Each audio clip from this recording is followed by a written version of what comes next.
60살. 솔직히 말해서 이 나이가 되면 이런 생각 한 번쯤 하게 됩니다. 이제 뭐 더 바꿀 게 있나? 남은 인생 그냥 버티다가 가는 거지. 그런데 제가 수천 명의 어르신들을 만나며 깨달은 것은 전혀 달랐습니다. 인생을 행복하게 마무리하신 분들과 끝까지 후회와 한숨 속에 계셨던 분들 사이에는 공통된 갈림길이 하나 있었습니다. 그 나이가 바로 60세였습니다. 30대, 40대, 50대까지는 어떻게든 앞만 보고 달릴 수 있습니다. 가정 때문에, 자식 때문에, 회사 때문에 참고 견디며 버티는 삶이 가능합니다. 그런데 60이 되면 더 이상 참는 힘만으로는 인생이 굴러가지 않습니다. 그때부터는 마음가짐을 바꾸느냐, 그대로 버티느냐에 따라 남은 전부가 갈라집니다. 저는 이렇게 말씀드리고 싶습니다. 60세는 인생의 내리막이 시작되는 나이가 아니라 인생의 방향키를 통째로 바꿀 수 있는 마지막 골든타임입니다. 이 시기에 마음의 기여를 갈아 끼우지 않으면 70대, 80대, 90대까지 그대로 참는 패턴으로 흘러가게 됩니다.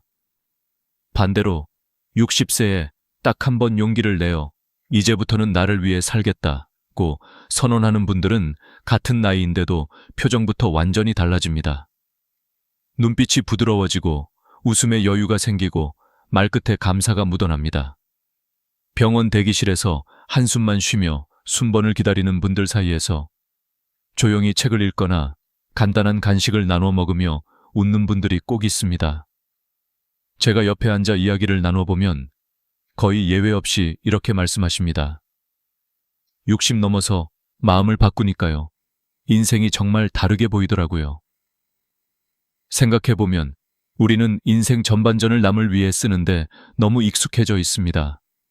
어린 시절에는 부모의 기대에, 청년기에는 직장의 기대에, 중년에는 자식의 기대에 맞추느라 정작 나는 무엇을 좋아하는 사람인지를 생각해 볼 시간조차 없었습니다. 그러다 60이 되어 정년을 하거나 직장에서 밀려나거나 아이들이 독립하고 나면 문득 공허한 구멍이 하나 생깁니다. 이제 나는 누구지? 나는 뭘 위해 살아야 하지? 이 질문 앞에서 어떤 분은 스스로를 더 몰아붙입니다. 그래, 아직 더 벌어야지. 아직 자식들 위해 더 참고 아껴야지. 반면 다른 분은 이렇게 마음을 돌립니다. 이제는 나도 나를 위해 살아도 되지 않을까? 남은 시간만큼은 내 인생의 주인공으로 서보고 싶다. 이 작은 차이가 10년, 20년 뒤 삶의 모습과 표정을 완전히 갈라놓습니다. 제가 기억에 남는 한 할아버지가 계십니다. 60대 초반까지는 늘 인상에 그늘이 드리워져 있었던 분이었습니다. 평생 회사 다니며 가족만 돌봤고 본인은 술 한 잔, 옷 한 벌 마음대로 사본 기억이 없다고 했습니다. 정년을 하고 나서도 자식들 결혼과 손주 교육비를 걱정하며 더 아끼고 또 아끼는 삶을 이어가고 계셨죠. 그런데 어느 날 검진에서 큰 이상은 아니지만 분명한 경고를 받았습니다.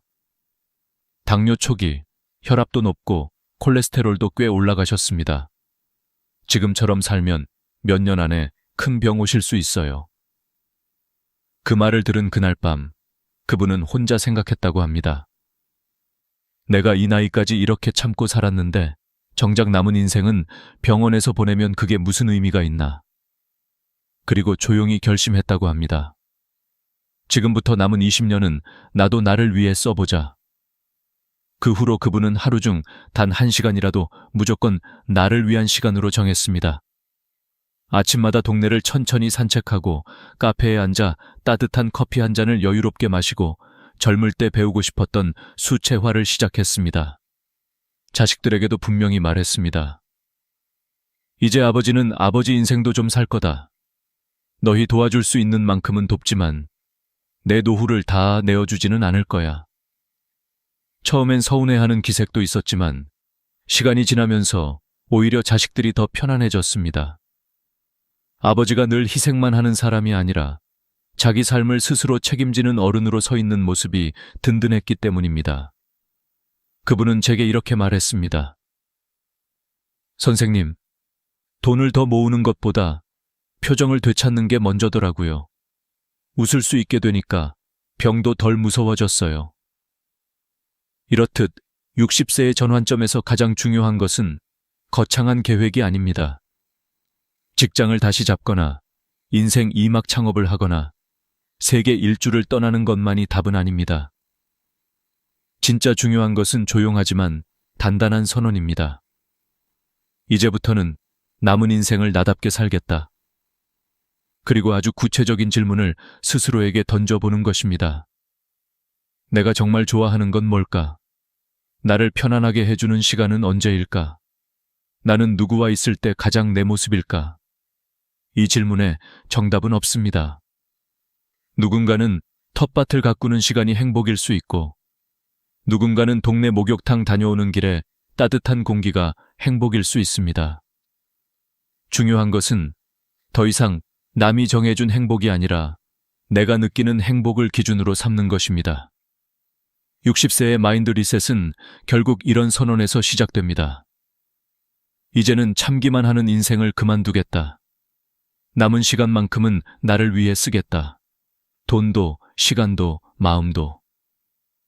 물론 이 말을 입 밖으로 꺼내는 것이 처음에는 낯설고 죄책감이 들 수도 있습니다. 한국 사회에서 우리는 너무 오랫동안 부모라면 그래야지, 가장이라면, 자식이라면 이라는 말에 묶여 살아왔기 때문입니다.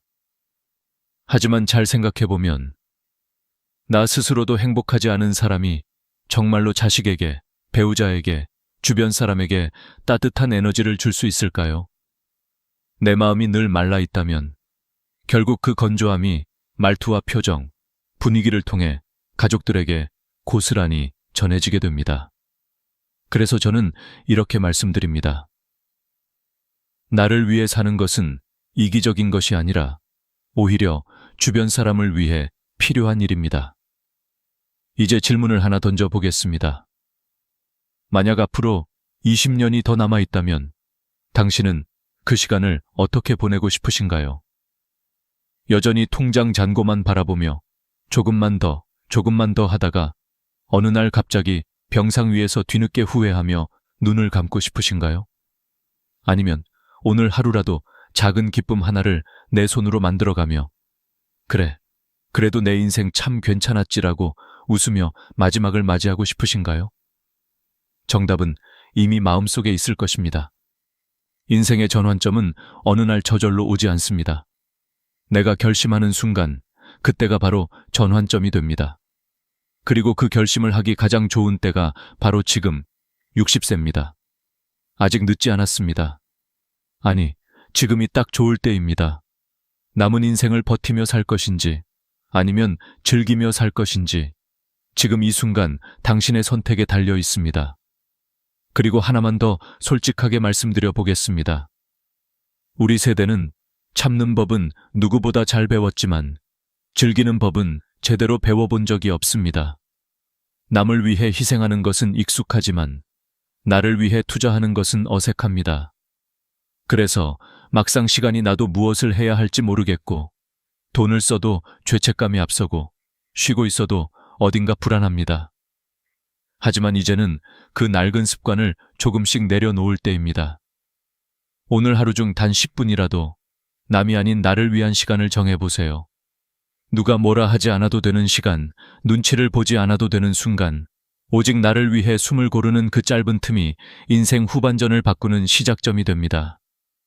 저 역시 많은 어르신들의 이야기를 들으며 마음속으로 여러 번 다짐했습니다. 나도 60이 되면 그때부터라도 꼭 내 인생의 방향키를 내가 잡아야지. 인생은 끝에서 되돌릴 수 없습니다. 하지만 지금 이 자리에서 오늘의 선택은 바꿀 수 있습니다. 60이라는 숫자에 겁먹지 마시고 오히려 이렇게 속삭여 보세요. 그래, 드디어 내 인생을 나답게 시작할 시간이다. 그렇게 마음을 바꾸는 순간 세상이 조금 다르게 보이기 시작할 것입니다. 같은 집, 같은 거리, 같은 사람들인데도 내 마음이 달라지면 풍경이 달라집니다. 그것이 바로 60세 마인드 리셋의 첫 번째 기적입니다.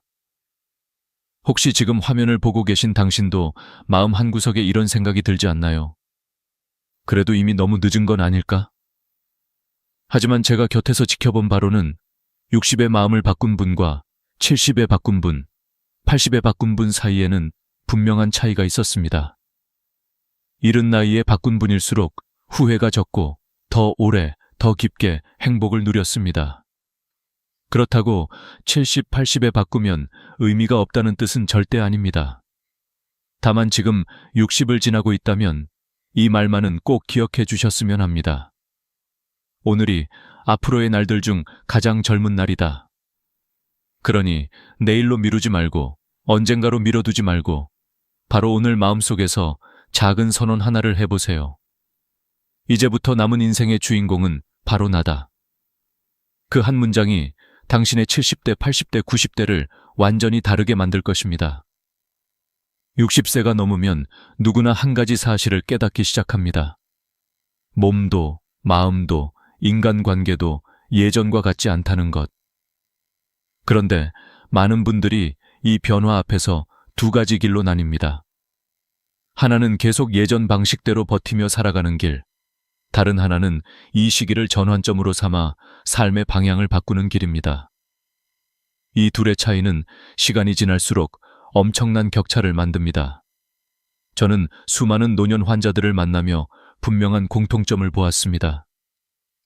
60세의 마음을 바꾼 사람은 70대가 밝고 자유롭고 활기차다.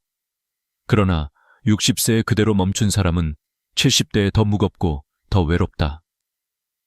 사람들은 종종 70세나 80세가 인생의 마지막 기점이라고 생각하지만 실제로는 그렇지 않습니다.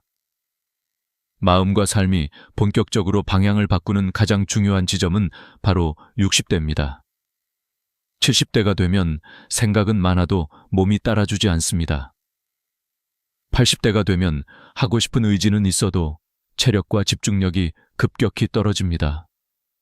그래서 지금 60대가 바로 늙지 않고 멋지게 나이 드는 마지막 준비 시기입니다. 이 시기의 가장 큰 특징은 그동안 참고 억눌러 살아온 감정들이 서서히 드러나고 미래에 대한 막연한 두려움이 찾아온다는 점입니다. 그러나 이 감정 변화는 오히려 새로운 출발의 절호의 기회가 됩니다. 왜냐하면 우리는 10대에는 성장을, 40대에는 생존을 위해 살아왔다면 60대부터는 비로소 나답게 사는 법을 배울 수 있기 때문입니다. 인생이라는 큰 여행에서 처음으로 주변의 요구가 아니라 내가 나에게 묻는 삶을 살 수 있는 나이가 바로 지금이기 때문입니다. 특히 60대에는 마인드 리셋이 절대적으로 필요합니다. 지금까지 스스로를 지탱해온 관념들, 참아라, 아껴라, 남을 먼저 챙겨라, 억누르고 살아라. 이 모든 것이 남은 인생에서는 도움이 되지 않습니다. 오히려 이 사고방식들이 노년을 불행하게 만드는 가장 큰 원인입니다. 아무리 건강검진 결과가 좋아도, 아무리 연금이 많아도, 아무리 집안이 안정되어 있어도 마음가짐이 바뀌지 않으면 결국 후회와 한숨만 남습니다. 저는 병원에서 만난 한 68세 어르신의 이야기를 자주 떠올립니다. 그분은 젊어서부터 참 열심히 사셨습니다.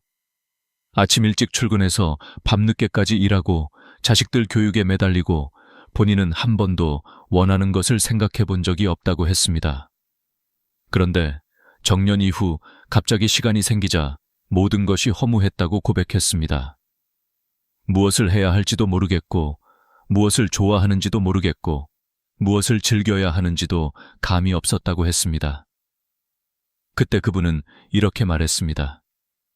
평생 남만 위해 살았더니 정작 나를 위해 사는 법을 모르게 되었어요. 이 고백은 많은 60대에게 해당되는 이야기입니다. 그러나 이 어르신은 늦기 전에 결심했습니다. 이제부터라도 나를 위해 살겠다고. 그리고 놀랍게도 단 3개월 만에 표정이 달라졌습니다. 말수가 늘었고 걸음이 가벼워지고 식사량이 좋아졌으며 우울감도 확 줄었습니다. 특별한 치료를 받은 것도 아닙니다. 단지 마음가짐을 바꾼 것뿐입니다. 이것이 바로 마인드셋의 힘입니다. 60세 이후의 삶을 결정짓는 핵심이 바로 이것입니다. 나이가 많아졌으니 무엇이든 포기해야 한다가 아니라 나이가 많아졌으니 무엇이든 자유롭게 시작해도 된다. 이 차이는 인생 후반을 완전히 뒤바꿉니다. 예를 들어 60세에 나는 이제 조용히 살아야지 라고 생각하는 사람은 점점 움직임이 줄고 관계가 줄고 생각이 줄어듭니다. 반대로 이제부터 배우고 즐기고 도전해야지 라고 생각하는 사람은 뇌가 젊어지고 면역력이 높아지고 삶의 만족감이 눈에 띄게 올라갑니다. 실제로 여러 연구에서 60대에 새로운 취미나 사회적 활동을 시작한 사람들은 평균 70년 더 건강하게 산다는 결과도 있습니다. 그렇다면 어떻게 마음을 리셋할 수 있을까요? 제가 수천 명의 환자와 상담하며 얻은 결론은 단순합니다. 쉬운 것부터, 작은 것부터, 당장 오늘부터. 1. 아침에 눈을 뜨면 오늘 내가 즐길 수 있는 일 하나를 선택하기. 2. 남의 시선을 의식해 억누르던 소소한 욕구를 하나 허락하기. 3. 경제적인 죄책감 없이 일주일에 한 번은 나를 위한 소비를 하기. 4. 주변 사람에게 더 솔직한 감정을 표현해보기. 5. 새로운 관계가 두렵더라도 한 번쯤 용기 내 세상 밖으로 나가보기. 이런 작은 마음 변화들이 모여 삶 전체가 변합니다. 그리고 절대 잊지 말아야 할 사실이 있습니다. 60세는 절대로 늙은 나이가 아닙니다. 오히려 가장 젊은 나이입니다. 지금부터의 20년은 단순히 버티며 사는 시간이 아니라 인생에서 가장 지혜롭고 가장 깊고 가장 여유로운 시기가 될 수 있습니다. 저는 90세의 한 할머니께 들었던 말이 있습니다. 인생은 60부터야. 그전엔 준비만 하느라 바빴지. 그 말이 저는 아직도 잊히지 않습니다. 60세의 마인드셋은 결국 이런 데클러레이션입니다. 나는 이제 내 인생을 내 방식으로 살겠다. 이 마음 하나만 바꿔도 70대의 자유, 80대의 평안, 90대의 온화함이 자연스럽게 따라옵니다. 오늘 이 영상을 보고 계신 여러분, 이 말을 꼭 기억해 주세요.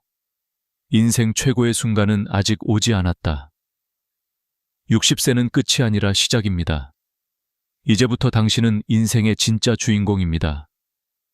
60세를 지나면 누구나 경제와 돈에 대한 생각이 달라지기 시작합니다. 그런데 많은 분들은 이 변화의 신호를 제대로 읽지 못하고 젊을 때의 사고방식 그대로 60대, 70대를 살아갑니다. 그 결과 두 가지 극단적인 후회가 찾아옵니다. 하나는 내가 왜 이렇게 악착같이 모으기만 했을까? 또 하나는 쓸 수 있을 때 좀 쓸걸. 많은 어르신들이 이 두 후회를 반복합니다. 그리고 저는 수천 명의 환자와 상담하며 똑같은 결론을 들었습니다. 60대 경제관념을 바꾸지 않으면 70, 80대는 소비를 하고 싶어도 할 수 없다. 젊을 때는 절약이 미덕입니다. 아이들 교육비, 내 집 마련, 대출, 생활비. 버는 족족 나가니 아끼고 모으는 것이 당연합니다. 그러나 이 사고방식이 60세 이후에도 계속되면 문제가 됩니다. 이제 자식들은 독립했고 회사에서는 손을 떼었고 몸은 천천히 약해지는 시기입니다. 그런데도 여전히 자신에게 돈 쓰는 것을 죄처럼 여기며 사는 분들이 많습니다. 문제는 시간이 우리를 기다려주지 않는다는 것입니다. 70세가 되면 체력이 떨어지고 75세가 되면 여행은커녕 장거리 이동도 힘들어지고 80세가 되면 기력도 줄고 집중력도 떨어지며 85세부터는 치매나 거동 불편이 본격적으로 시작됩니다. 그리고 그때는 돈이 있어도 마음대로 쓸 수가 없습니다. 식욕이 줄고 여행이 힘들고 새로운 경험을 하고 싶어도 의지가 따라주지 않습니다. 결국 남는 것은 그때 해볼 걸이라는 아쉬움뿐입니다. 그래서 최고의 노년 전문가들은 한 목소리로 말합니다. 돈은 건강할 때, 감각이 있을 때, 즐거움을 느낄 수 있을 때 써야 가치가 있다. 저는 실제로 이런 환자를 만난 적이 있습니다. 73세 여성분인데 평생 펜션 청소 일을 하며 남편과 함께 자식들 뒷바라지를 했습니다. 옷 한 벌 제대로 사본 적도 없었고 여행 한 번 가본 적도 없이 살아왔습니다. 그렇게 참고 또 참으며 모은 돈이 1억이 넘었습니다. 그런데 남편이 돌아가시고 본인 역시 무릎 관절이 망가져 거동이 불편해지자 쓰고 싶어도 쓰지 못하는 몸이 되었습니다. 그분은 눈물을 흘리며 말했습니다. 돈을 모으느라 내 젊음을 통째로 바쳤는데 정작 쓸 수 있을 땐 내 몸이 없네요. 이 이야기는 특별한 사례가 아니라 한국에서 너무 흔한 현실입니다. 그래서 60세에 가장 먼저 바꿔야 하는 마인드가 바로 경제관념입니다. 돈을 모으는 데 집중하던 삶에서 이제는 돈을 사용하는데 의미를 두는 삶으로 전환해야 합니다. 물론 무분별하게 쓰라는 뜻이 아닙니다. 남은 인생을 풍요롭게 하는데 돈을 쓰라는 뜻입니다. 예를 들어 이런 지출은 절대 낭비가 아닙니다. 건강을 챙기는 데 드는 비용, 몸의 편안함을 위한 가구, 식단, 보조기구, 감정을 풍요롭게 하는 경험, 여행, 공연, 전시, 취미, 가족과의 따뜻한 식사, 나를 위해 사는 작은 사치. 이런 지출은 나이가 들수록 삶의 질을 획기적으로 높여주는 투자입니다. 반대로 이런 지출은 늦기 전에 과감히 줄여야 합니다. 자식의 경제 문제를 해결해주기 위한 무리한 지원, 손주에게 과하게 쓰는 돈, 체면 때문에 쓰는 비용, 의무감에서 하는 경조사 비용. 부모가 자식에게 해줄 수 있는 최고의 선물은 집 한 채도 거액의 유산도 아닙니다. 태산 같은 희생을 남기는 부모가 아니라 마지막까지 자기 인생을 즐기고 행복하게 살았던 부모의 기억입니다. 저는 치매 어르신들의 가족 상담을 할 때 이런 장면을 많이 봅니다. 가족들은 이렇게 말하곤 합니다. 엄마가 젊을 때 하고 싶은 걸 좀 하시지. 다 자식만 챙기시다 이렇게 되셨어요.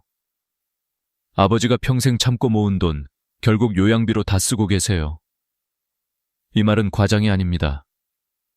실제로 노인 장기요양보험 제도가 있어 많은 어르신들이 시설 비용을 연금으로 충당할 수 있습니다.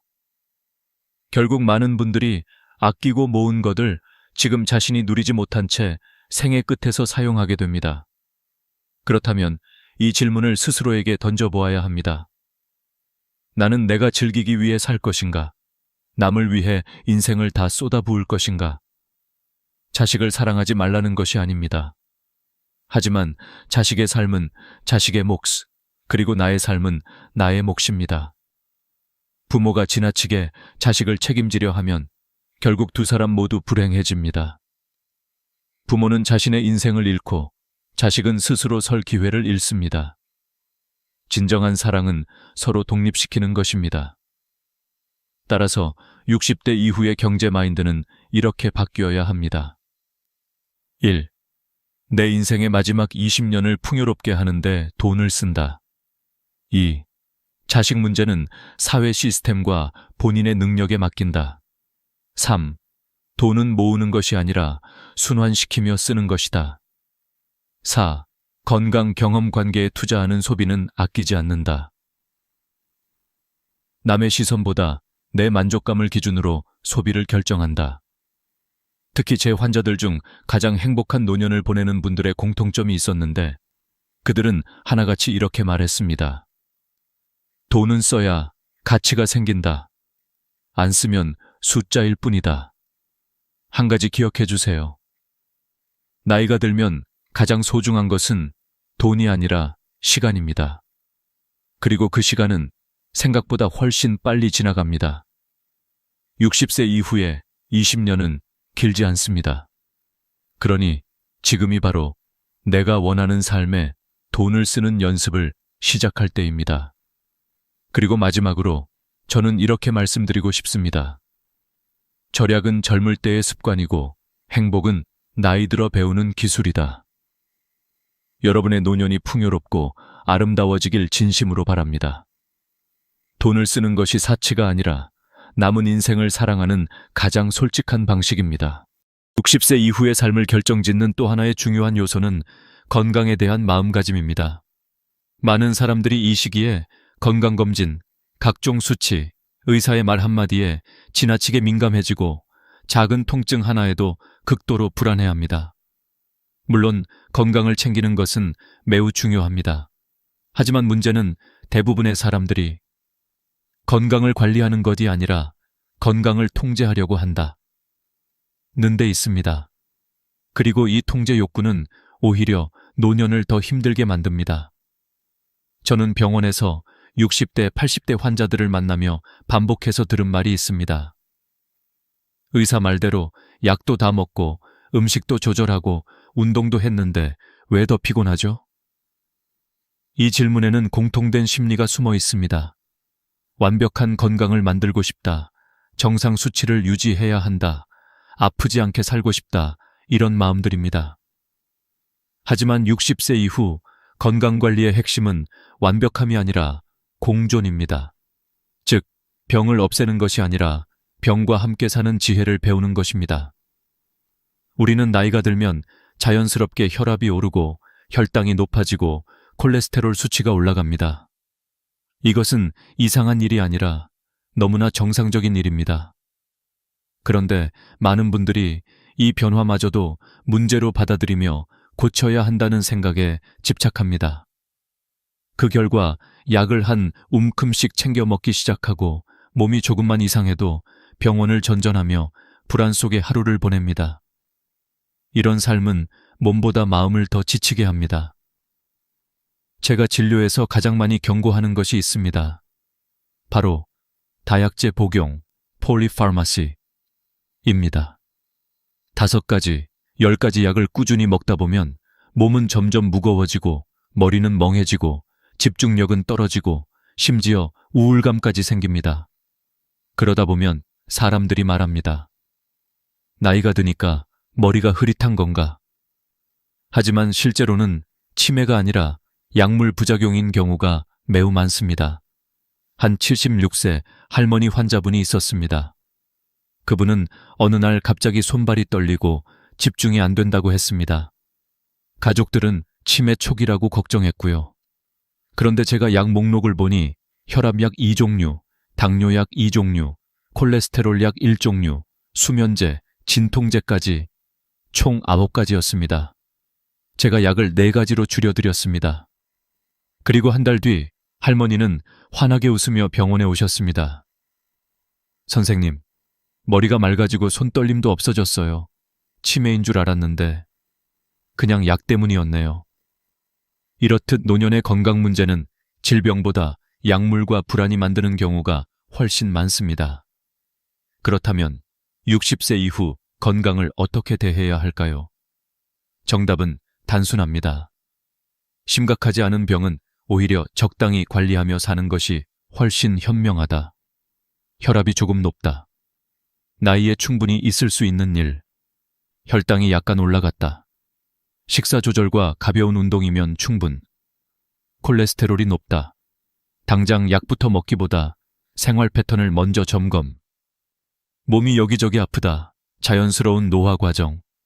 무엇보다 중요한 것은 지금 내가 일상생활을 하는데 큰 불편이 없는지, 그리고 오늘 하루의 컨디션이 괜찮은지입니다. 검사 결과나 숫자의 인생 전체를 맡기면 마음이 병들기 시작합니다. 저는 환자들에게 항상 이렇게 말합니다. 수치는 참고일 뿐, 당신의 삶은 숫자보다 몸의 느낌을 따라야 합니다. 이 말은 과장이 아닙니다. 수치를 가장 열심히 관리하는 사람일수록 정신적 스트레스와 불안이 높고 오히려 건강을 해치는 경우가 적지 않습니다. 반면 적당히 관리하면서도 내 몸을 믿는 마음을 가진 분들은 표정이 밝고 수면질이 좋고 삶의 안정감이 높습니다. 그리고 여기서 매우 중요한 깨달음이 있습니다. 60대 이후에 건강을 깎아먹는 가장 큰 원인은 병 자체가 아니라 두려움입니다. 두려움은 면역력을 낮추고 호흡을 얕게 하고 잠을 빼앗고 모든 병의 회복을 더디게 합니다. 이 두려움을 이기는 법은 완벽하게 관리하려는 것을 멈추는 것입니다. 저는 한 82세 할아버지 환자분에게 들은 말이 지금도 잊히지 않습니다. 나이가 들면 병은 친구처럼 같이 가는 거예요. 너무 미워하면 더 아픕니다. 이 말에는 깊은 지혜가 담겨 있었습니다. 60세 이후 건강관리의 진짜 핵심은 이렇습니다. 완벽을 버리고, 두려움을 줄이고, 몸의 신호를 존중하고, 약물보다 생활 리듬을 우선하고, 병을 적으로 보지 말고 동반자로 바라보는 것. 병을 없애려고 싸우면 인생이 피곤해지고, 병과 함께 살아갈 줄 알면 인생이 가벼워집니다. 물론 여기서 중요한 것은 방치하라는 뜻이 절대 아닙니다. 필요한 검진은 하고 필요한 약은 먹어야 합니다. 다만 과한 관리가 오히려 불행을 만든다는 사실을 잊지 말라는 것입니다. 그리고 마지막으로 60세 이후 건강의 진짜 기준은 삶의 불편함이 적은가이지 수치가 정상인가가 아닙니다. 조금 아프면 어떻습니까? 조금 수치가 높으면 어떻습니까? 오늘을 즐길 수 있는 마음, 걷고 싶은 의지, 웃을 수 있는 여유가 있다면 그것이 바로 건강입니다. 그리고 이 사실을 받아들이는 순간 여러분의 70대와 80대는 훨씬 더 평온해지고 삶이 훨씬 더 따뜻해질 것입니다. 60세 이후 많은 분들이 가장 크게 후회하는 것이 무엇인지 아십니까? 돈도 아니고 성취도 아니고 명예도 아닙니다. 가장 많이 남는 후회는 바로 내가 하고 싶은 일을 하지 못했던 것, 그 다음은 남들의 눈치를 보며 평생을 살았던 것, 그리고 더 솔직하게 살지 못했던 것입니다. 저는 수많은 노년 환자들과 가족 상담을 하며 한 가지 공통된 사실을 깨달았습니다. 나이가 들수록 후회는 커지고 용기는 줄어들며 기회는 점점 사라진다. 이것은 냉정하지만 부정할 수 없는 현실입니다. 60대가 된 지금 반드시 마음을 바꾸어야 하는 이유는 바로 이 때문입니다. 지금 하지 않으면 평생 못할 일이 너무 많기 때문입니다. 저는 호스피스 병동에서 일하는 한 간호사가 들려준 이야기를 잊을 수 없습니다. 1000명이 넘는 임종 환자와 함께한 그녀는 사람들이 죽기 직전 가장 많이 후회하는 5가지를 정리했습니다. 그 목록은 너무도 솔직했고 너무도 아팠습니다. 1. 내가 원하는 삶을 살지 못한 것.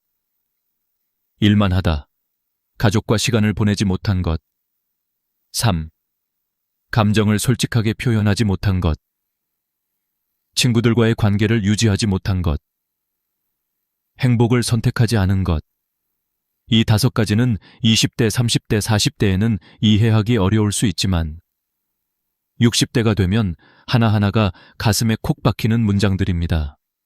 그런데 중요한 것은 이 5가지 후회는 누구나 갖게 된다는 점입니다. 그러나 지금부터 반대로 살면 누구나 후회를 줄일 수도 있습니다. 첫 번째 후회. 원하는 삶을 살지 못했다. 대부분의 사람들은 자신이 아닌 남을 위해 삽니다. 부모의 기대, 사회의 기준, 회사의 목표, 자식의 미래. 그러다 자기 삶은 잠시도 돌아보지 못하고 어느새 60이 되어 있습니다. 이제는 늦지 않았습니다. 남은 인생만큼은 내가 원하는 삶을 선택하십시오. 두 번째 후회. 일만 하다 가족과 시간을 보내지 못했다. 돈을 벌기 위해, 책임을 지기 위해, 가족을 위해 일했다고 생각하지만 정작 가족이 가장 원하는 것은 돈이 아니라 함께한 시간입니다.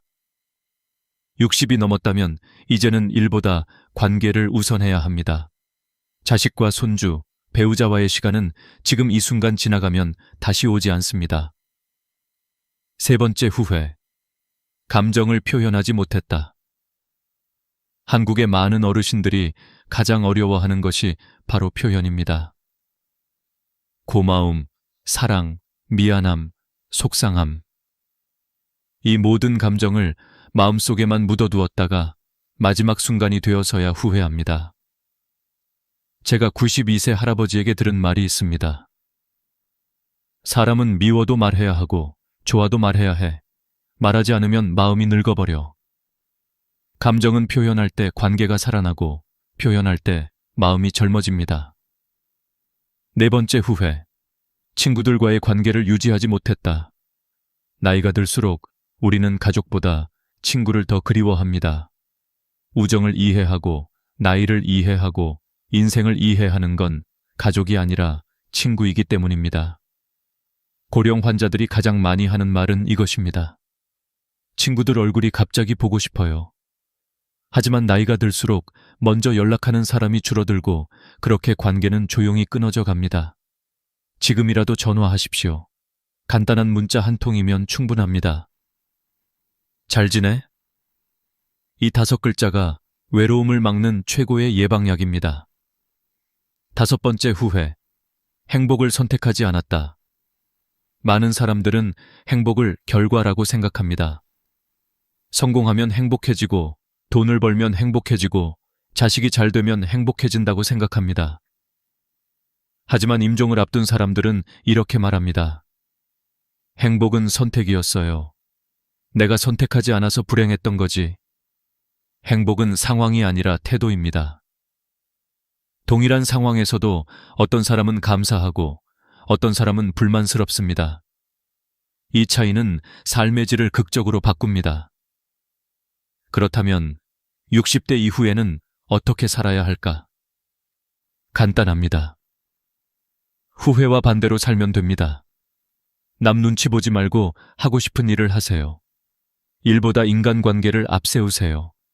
사랑한다, 고맙다, 보고 싶다. 표현하세요. 친구에게 먼저 연락하세요. 행복을 선택하세요. 행복은 찾는 것이 아니라 결정하는 것입니다. 그리고 이 결정은 오직 당신만이 내릴 수 있습니다. 이제 남의 인생을 살아주는 삶은 끝내십시오. 이제부터는 늦지 않았습니다. 당신의 삶을 되찾을 수 있습니다. 후회를 줄이는 길은 어렵지 않습니다. 지금 이 순간 하고 싶은 것 하나를 선택하는 것에서 시작합니다. 마지막으로 제가 만난 98세 할머니가 하신 말을 전해드리고 싶습니다. 슬픔도 많았고 아픔도 많았지만 그래도 웃으며 살아보려고 애쓴 날들이 결국 내 인생이더라. 그분의 미소는 세상 무엇보다 아름다웠습니다. 60세 이후의 인생은 결코 늦은 시간이 아닙니다. 오히려 가장 깊고 가장 진짜다운 인생이 시작되는 순간입니다. 여러분도 이 순간을 놓치지 않기를 바랍니다. 60세를 지나 70대에 접어드는 순간, 인생은 또 한 번 조용히 갈라집니다. 누군가는 의욕을 잃고 모든 일을 내려놓으며 조용히 늙어가고 또 누군가는 갑자기 삶이 더 재밌어졌다고 말합니다. 이 둘의 차이는 단순한 운도 아니고 특별한 능력도 아닙니다. 바로 자기만의 세계를 가진 사람인가 아닌가의 차이입니다. 제가 수많은 70대와 80대 어르신들을 만나면서 내린 결론은 아주 명확했습니다. 70대에 빛나는 사람들은 60대부터 자기 세계를 지켜온 사람들이다. 이 자기 세계란 거창한 것이 아닙니다. 하루에 10분 책을 읽는 사람, 작은 텃밭을 가꾸는 사람, 조용히 동네 산책을 즐기는 사람, 바둑 두는 사람, 글을 쓰거나 라디오를 듣는 사람. 이런 작은 나만의 시간이 쌓여서 70대, 80대의 삶을 지탱하는 힘이 됩니다. 반대로 60대에 귀찮다, 피곤하다, 이제 뭘 해? 하며 손을 놓아버리면 70대가 되었을 때는 다시 시작할 힘이 거의 남아있지 않습니다. 사람은 나이가 들수록 몸보다 마음이 먼저 늙습니다. 마음이 늙으면 의욕이 사라지고 의욕이 사라지면 삶은 순식간에 건조해집니다. 그렇기 때문에 60대에 꼭 해야 할 일은 단 하나, 나를 설레게 하는 작은 세계를 하나 만들거나 지키는 것. 제가 기억하는 72세 할아버지가 있습니다. 직업은 평범한 회사원이었고 취미랄 것도 없이 일만 하다 정년을 맞았습니다. 처음엔 내 나이에 뭘 시작해? 라며 무기력해 했지만 어느 날 우연히 동네 작은 서점에서 열리는 글쓰기 모임에 참여했습니다. 첫날엔 어색하고 부끄러워서 거의 말도 못했습니다. 그런데 이상하게도 그 자리가 좋았다고 합니다. 그렇게 매주 한 번씩 참석한 글쓰기 모임이 어느새 그의 일상의 중심이 되었습니다. 3개월 뒤 그분은 표정이 변했습니다. 6개월 뒤 목소리가 밝아지고 걸음걸이가 빨라졌습니다. 1년 뒤 본인의 에세이 책을 자비 출판까지 했습니다. 그분이 제게 어떤 말을 했는지 아십니까? 선생님, 70대가 이렇게 재미있는 줄 몰랐습니다. 이 말을 들을 때마다 저는 확신합니다. 행복한 노년은 우연이 아니라 준비된 노년이다. 또 다른 78세 아주머니는 30년 동안 음식점에서 일하느라 단 하루도 쉬어본 적이 없었습니다. 정년 후 갑자기 공허함이 찾아와 우울증 초기 진단까지 받았죠. 그러던 중 복지관에서 하는 초보 요가 수업을 우연히 듣게 되었고, 운동을 해본 적도 없는데 내가 뭘 하겠어? 라며 반신반의하면서도 참석해 봤다고 합니다. 그런데 신기하게도 딱 10분의 호흡 명상이 그녀의 마음을 바꾸기 시작했습니다. 지금 이 아주머니는 일주일에 3번 요가를 합니다. 옷도 달라졌고 말투도 부드러워지고 허리 통증도 줄었으며 무엇보다 표정이 10년은 젊어졌습니다. 그녀가 한 말도 인상 깊었습니다. 평생 남만 챙기다 내 몸 한번 들여다보니 내가 너무 불쌍하더라고요. 그래서 이제라도 나를 챙기고 있습니다. 이 두 분의 공통점은 단 하나입니다. 70대의 인생은 활동량이 아니라 의욕이 결정한다. 그러나 의욕은 그냥 생기지 않습니다. 60대부터 쌓아온 작은 취미, 작은 습관, 작은 즐거움이 70대의 삶을 지탱하는 힘이 됩니다. 이쯤에서 중요한 진실 하나를 말씀드리겠습니다. 나이가 들수록 빨리 걷는 것보다 꾸준히 걷는 사람이 건강하다. 크게 웃는 것보다 자주 미소 짓는 사람이 오래 산다. 무리한 운동보다 즐기는 활동을 하는 사람이 더 젊게 늙는다. 그리고 이 모든 것은 60대부터 시작됩니다. 바로 지금 나만의 세계를 만들어야 하는 이유 사람은 나이가 들면 사회적 관계가 줄고 역할이 줄고 책임도 줄어듭니다. 이 상황을 어떤 사람은 해방으로 느끼고 어떤 사람은 버림받음으로 느낍니다. 차이는 어디서 생길까요? 바로 내 삶의 중심축이 밖에 있는가, 안에 있는가에서 갈립니다. 젊을 때의 중심축은 대부분 밖에 있습니다. 직장, 가족, 사회적 역할, 인간관계. 하지만 60세 이후에는 외부 중심축이 무너집니다. 그때 남는 것은 한 가지뿐입니다. 내 안의 세계. 이 세계가 풍부한 사람은 외로움에 휘둘리지 않고 세상이 조용해져도 마음이 공허하지 않습니다. 반면 이 세계가 비어있는 사람은 늙음과 함께 무너집니다. 그래서 60대는 단순한 나이가 아니라 인생의 고요한 재정비 기간입니다.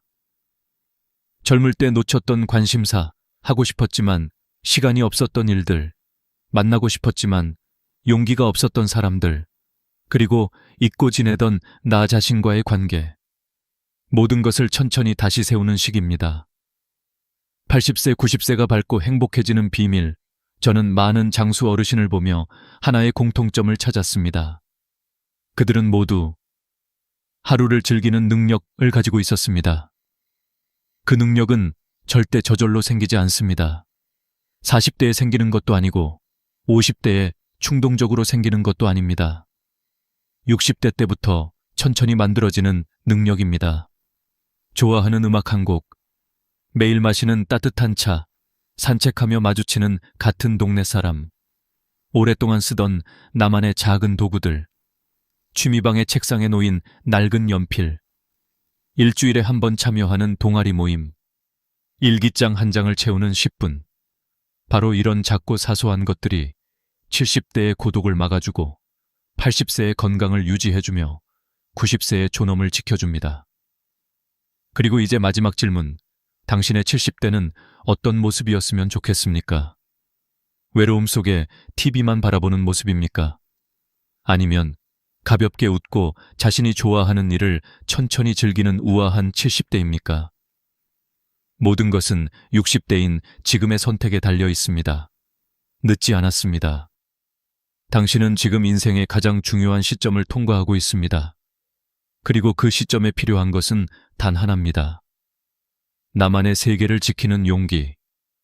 마지막으로 85세 그림작가 할머니가 제게 했던 말로 이 부분을 마치고 싶습니다. 젊을 땐 바빠서 못 그리고, 중년엔 책임 때문에 못 그렸고, 60 넘어서 용기 내 그렸더니 85에 난 이제야 진짜 나로 산다. 여러분의 60대가 바로 그런 시작이 되길 바랍니다. 지금이 바로 인생이 가장 깊어지는 시간입니다. 여러분은 아직 충분히 젊습니다. 그리고 앞으로 더 아름다워질 수 있습니다. 왜 어떤 사람들은 90살이 넘어서도 또렷한 정신과 탄탄한 걸음으로 하루를 살아가는 반면 어떤 사람들은 아직 젊은 나이에도 병과 피로 속에서 하루하루를 견디게 될까요? 저는 이 질문을 들을 때마다 한 사람의 얼굴이 떠오릅니다.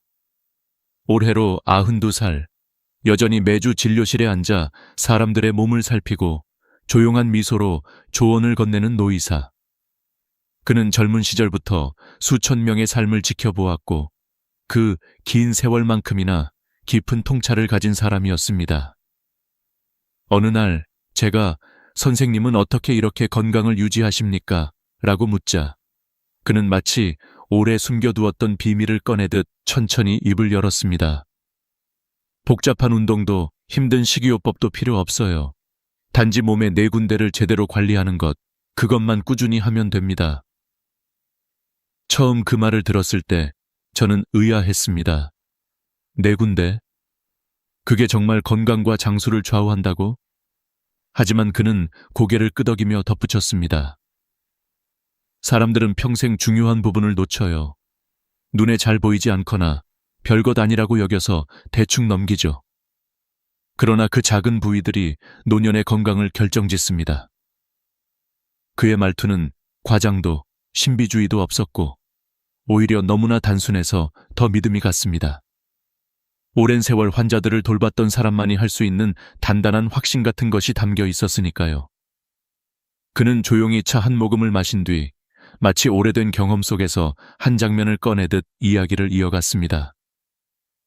내가 젊었을 때부터 유독 인상 깊었던 환자가 한 명 있었어요. 65살이었는데 늘 피곤하고 기억력이 떨어진다며 찾아왔죠. 그런데 놀랍게도 병의 원인은 복잡하지 않았습니다. 그저 몸의 일부가 너무 오랫동안 방치되어 있었던 겁니다. 그는 이 말을 하며 특유의 부드러운 미소를 지었습니다. 사람들은 큰 병만 걱정하지만 정작 건강을 무너뜨리는 건 작은 무시입니다. 제가 그 4군데가 정확히 어디인가요? 라고 묻자 그는 손가락을 가볍게 탁자 위에 두드렸습니다. 그 동작은 지금 바로 다 말하지는 않겠다는 듯 했습니다. 지금 다 알려드리면 흥미가 떨어질 거예요. 하지만 하나만 분명히 해둡시다. 이 4부위는 우리 몸의 기초, 해독, 순환, 그리고 에너지의 중심입니다. 이 4가지가 무너지면 정신도, 체력도, 장기 기능도 함께 약해집니다. 반대로 이 4가지만 살리면 나머지는 자연스럽게 따라오지요. 그의 태도는 마치 오랜 삶의 퍼즐을 완성한 사람처럼 여유로웠습니다. 저는 그 순간 깨달았습니다. 노년의 건강은 거창한 비법이나 강한 의지가 아니라 기본을 제대로 지키는 생활 습관에서 완성된다는 사실을요. 특히 그는 기본이 무너지면 아무리 좋은 음식과 운동을 해도 효과가 반감된다고 강조했습니다. 너무 단순해서 소홀히 했던 것들이 사실 우리 몸을 지탱하는 기둥이었다는 것입니다. 그는 덧붙였습니다. 사람의 몸은 솔직해요. 잘 돌보면 언제든지 회복하려 하고 무시하면 금방 신호를 보냅니다. 그런데 대부분 그 신호를 나이가 들어서 그렇겠지 하고 넘겨버리죠. 나이는 이유가 아닙니다. 관리하지 않은 것이 이유예요. 이 말은 오랫동안 제 머릿속에 남았습니다. 우리는 흔히 나이가 들면 당연히 아파지고 약해진다고 생각하지만 그는 단호하게 그 믿음을 부정했습니다. 실제로 그는 90세가 넘었음에도 허리도 곧고 걸음도 안정적이며 손의 떨림도 거의 없었습니다. 기억력 또한 뚜렷해 환자의 이름과 병력을 그대로 기억해냈습니다. 그리고 그는 그 모든 이유를 4군데의 꾸준한 관리라고 말했습니다. 그는 다시 제게 물었습니다. 당신은 하루 중 가장 먼저 돌보는 신체 부위가 어딥니까? 저는 잠시 생각에 잠겼습니다. 얼굴? 양치질? 손? 하지만 이 질문은 곧 이어질 이야기를 위한 장치였습니다. 그는 미소를 지으며 말했습니다. 많은 사람이 엉뚱한 곳부터 관리합니다. 진짜 중요한 부분은 늘 뒤로 밀리고 말죠. 오늘 제가 드릴 이야기를 끝까지 듣는다면 아마 당신의 건강 습관도 완전히 바뀔 겁니다. 그 순간 저는 이 이야기가 단순한 건강 정보가 아니라 오랜 세월 사람들의 몸과 삶을 지켜본 한 의사의 경험이자 유산이라는 사실을 깨달았습니다. 그의 말대로라면 이 4가지 습관은 단지 병을 예방하는 수준이 아니라 노년의 삶을 완전히 바꿀 수도 있는 열쇠였습니다. 그리고 그는 조용히 첫 번째 비밀을 꺼내려 했습니다. 나이가 들수록 가장 먼저 약해지고 가장 자주 무시되지만 사실은 건강의 기초가 되는 곳, 그가 모든 장수의 시작점이라고 부른 그 부위. 이제 그 이야기가 시작됩니다.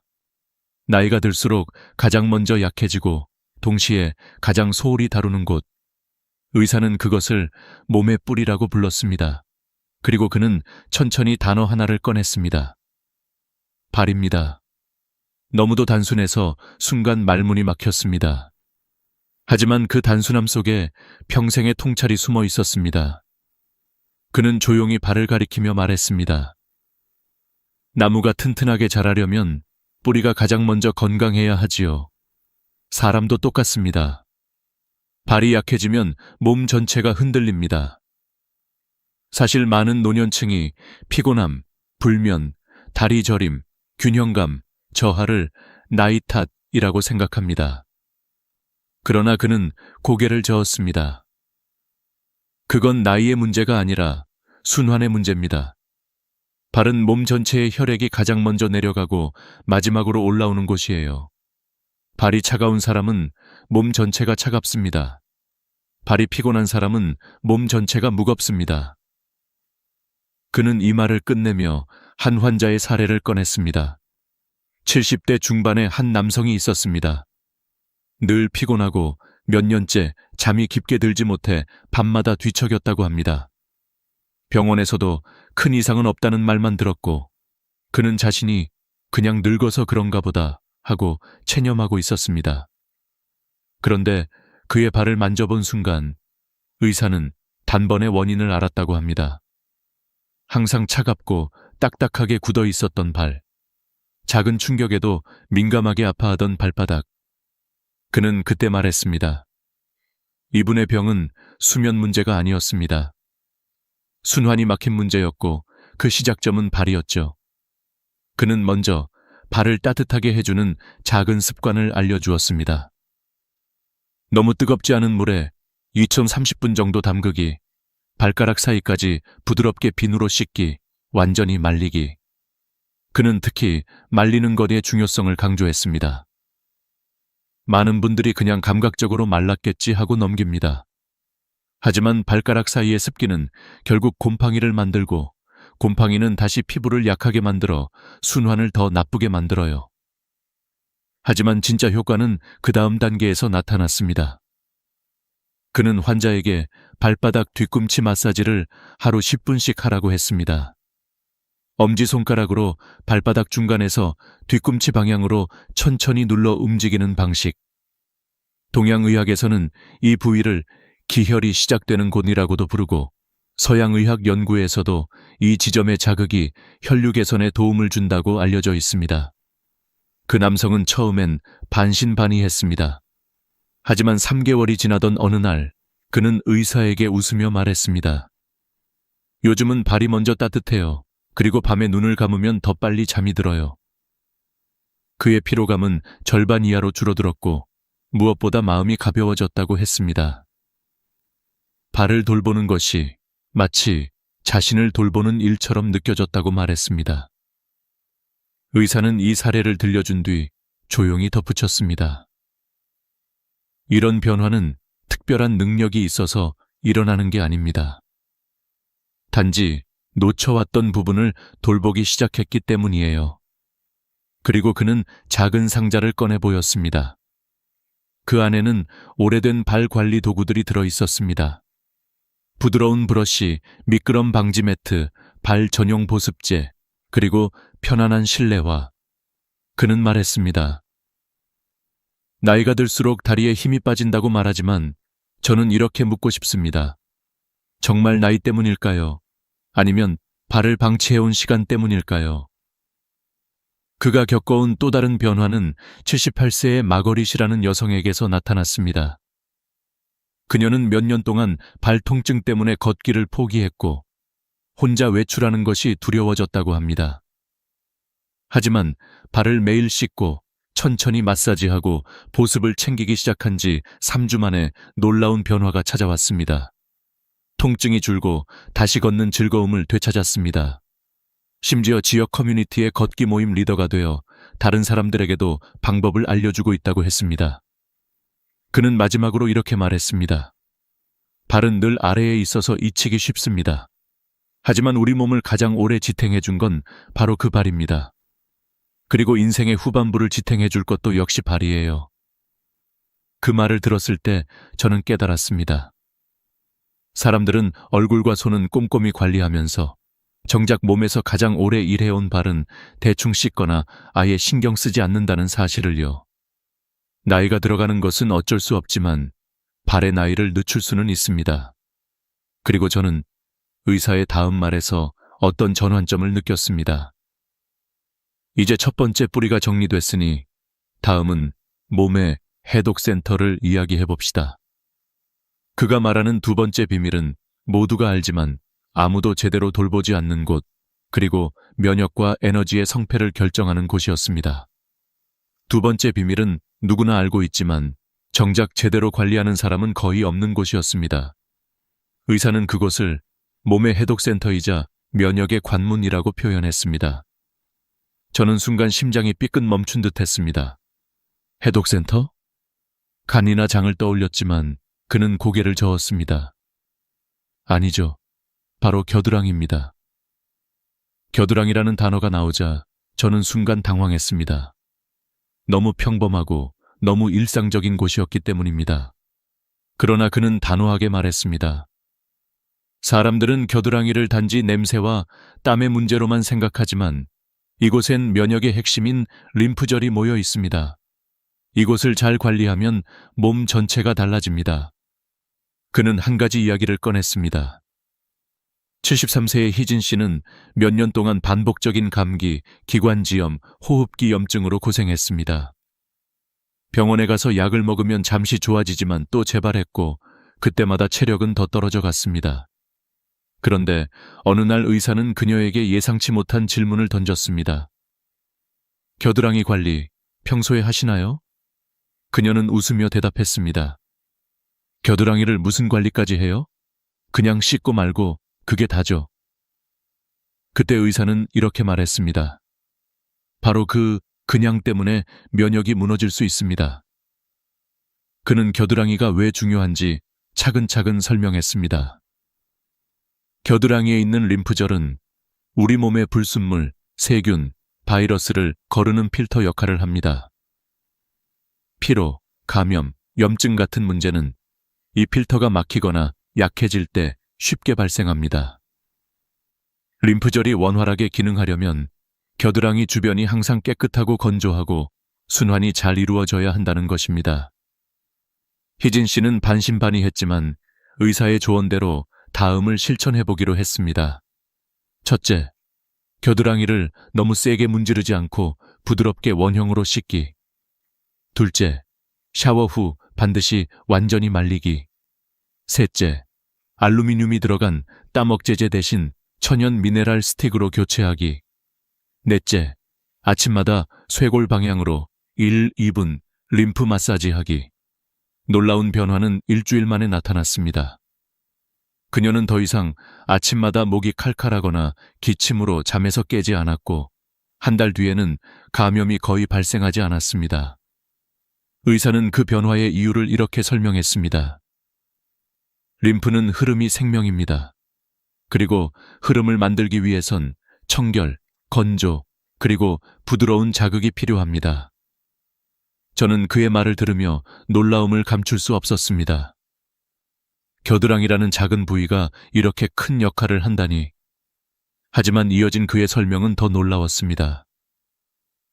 겨드랑이는 면역뿐 아니라 심혈관 건강과도 연결됩니다. 상체의 혈액 흐름이 이곳을 지나기 때문이죠. 겨드랑이가 막히면 가슴이 답답해지고 팔이 무거워지고 어깨가 굳어집니다.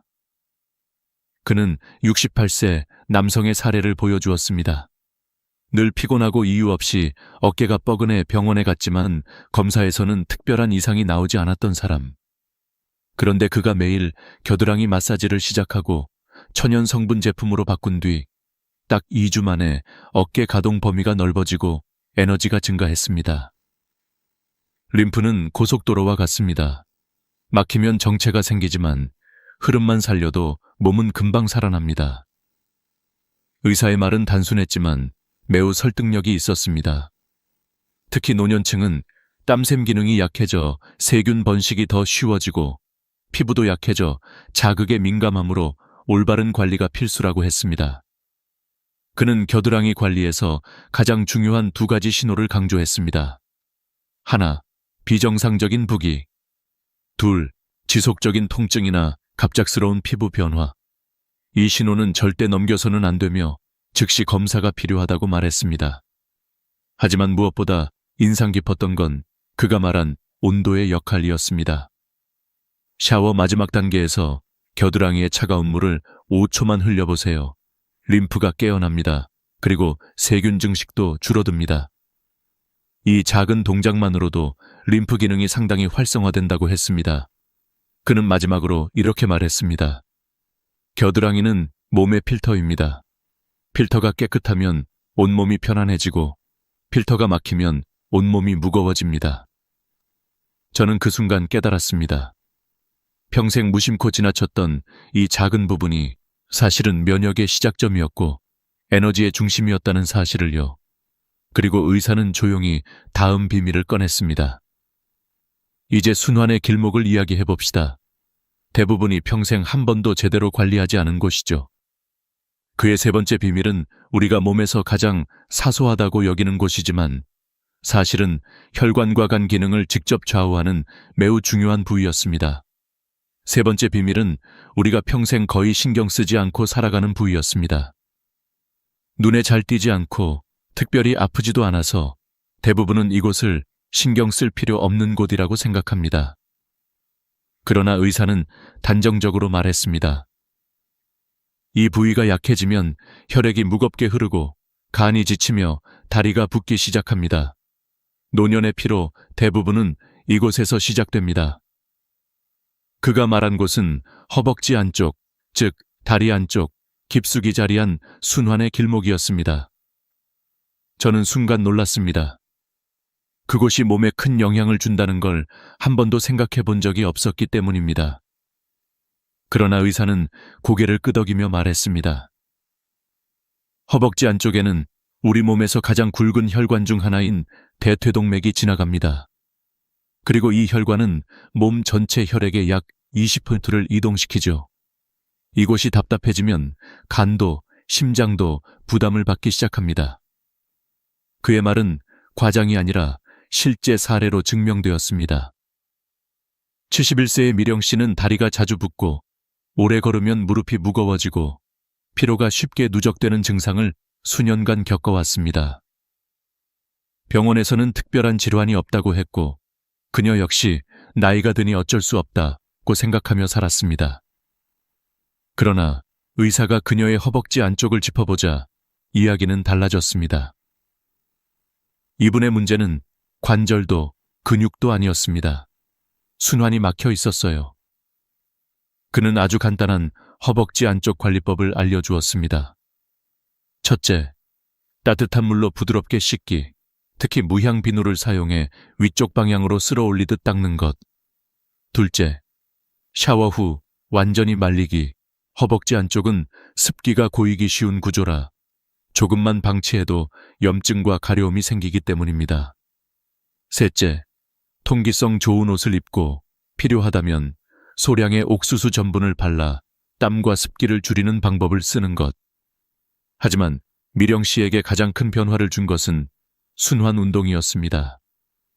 의사는 그녀에게 하루 2번 의자에 앉아 다리를 천천히 벌렸다가 모으는 동작을 10초씩 유지하며 반복하도록 했습니다. 또한 바닥에 앉아 발바닥을 맞대고 무릎을 위아래로 흔드는 나비 자세를 추천했습니다. 단 2세 3분이면 충분하지만 그 효과는 놀라웠습니다. 미령 씨는 몇 주가 지나자 다리 붓기가 줄고 몸이 가벼워지는 걸 느꼈습니다. 3달 후 그녀는 더 이상 계단을 오를 때 숨이 차지 않았고 간 기능 검사에서도 개선된 수치가 나타났습니다. 의사는 웃으며 말했습니다. 허벅지 안쪽이 열리면 간이 편안해지고 다리가 가벼워지고 피로가 절반으로 줄어듭니다. 이 길목을 막아두면 아무리 좋은 음식을 먹어도 효과가 반감되죠. 그의 경험은 또 다른 사례에서도 드러났습니다. 76세의 동우 씨는 여름만 되면 허벅지 안쪽에 홍조와 자극이 찾아와 고통을 겪었습니다.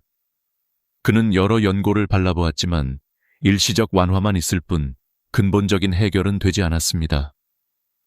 그러나 의사가 알려준 3단계, 부드러운 세정, 건조, 통기성, 좋은 옷을 실천한 후 그는 몇 년 만에 처음으로 편안한 여름을 보낼 수 있었다고 말했습니다. 의사는 허벅지 안쪽 관리에서 가장 중요하게 강조한 것이 습기 제거였습니다. 습기는 피부의 적이자 순환의 적입니다. 특히 나이가 들면 땀이 말리는 속도가 느려져서 더 쉽게 자극이 생깁니다. 그는 또한 간단한 마사지 팁도 알려주었습니다. 저녁에 잠들기 전 손바닥으로 허벅지 안쪽을 아래에서 위로 쓸어 올리는 것.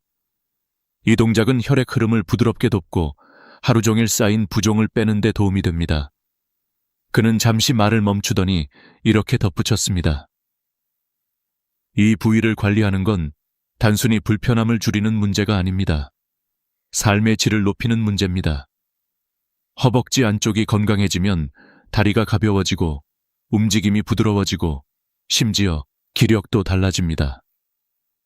그의 설명을 듣는 동안 저는 깨닫기 시작했습니다. 건강을 무너뜨리는 건 항상 큰 병이 아니었습니다. 오히려 사소한 불편함, 작은 자극, 잠깐의 무시가 쌓여 몸의 균형을 흐트러뜨리고 있었던 것입니다. 의사는 말했습니다. 흔히들 간이 나빠지면 술 때문이라고 생각하지만 간이 피곤한 진짜 이유는 막혀있는 순환일 가능성이 매우 높습니다. 그리고 그 순환은 허벅지 안쪽이 결정합니다. 그는 마지막으로 이렇게 강조했습니다. 하루 2번, 3분이면 충분합니다. 허벅지 안쪽이 열리면 몸의 피가 부드럽게 흐르고 마음까지 가벼워집니다. 그 말을 들은 순간 저는 다음 이야기가 더 궁금해졌습니다. 발과 겨드랑이가 몸의 뿌리와 해독을 담당한다면 순환의 다음 단계는 어디일까? 그리고 남은 마지막 관문은 무엇일까? 의사는 조용히 미소를 지으며 4번째 비밀을 소개하려는 듯 말을 이었습니다. 이제 몸의 에너지가 흐르는 통로를 이야기해봅시다. 나이가 들수록 가장 빨리 굳어지는 곳, 하지만 잘만 관리하면 정신까지 또렷해지는 곳입니다. 그리고 이어진 그의 설명은 지금까지 중 가장 놀라웠습니다. 4번째 비밀은 우리가 나이가 들수록 가장 먼저 불편해지고 가장 자주 원래 그런가 보다 하고 넘겨버리는 곳이었습니다. 의사는 그것을 몸의 에너지 통로이자 정신의 스위치라고 표현했습니다. 그는 천천히 등을 손가락으로 가리키며 말했습니다. 등과 두피는 단순한 살갗이 아닙니다. 이 두 곳은 신경계 전체와 연결된 발전소예요. 여기가 굳으면 몸이 피곤해지고 여기가 살아나면 정신이 또렷해집니다. 저는 그 말이 다소 과장처럼 들렸지만 그의 사례를 들으며 생각이 완전히 바뀌었습니다. 그는 75세의 별씨 이야기를 꺼냈습니다. 평생 활발하게 살아왔던 그녀는 어느 순간부터 기억력이 떨어지고 등 허리가 뻣뻣해져 아침마다 몸을 펴는데 고통을 느꼈습니다. 병원 검사에서는 뚜렷한 이상이 없었고 그녀는 나도 이제 나이가 들었구나 하고 체념하고 있었습니다.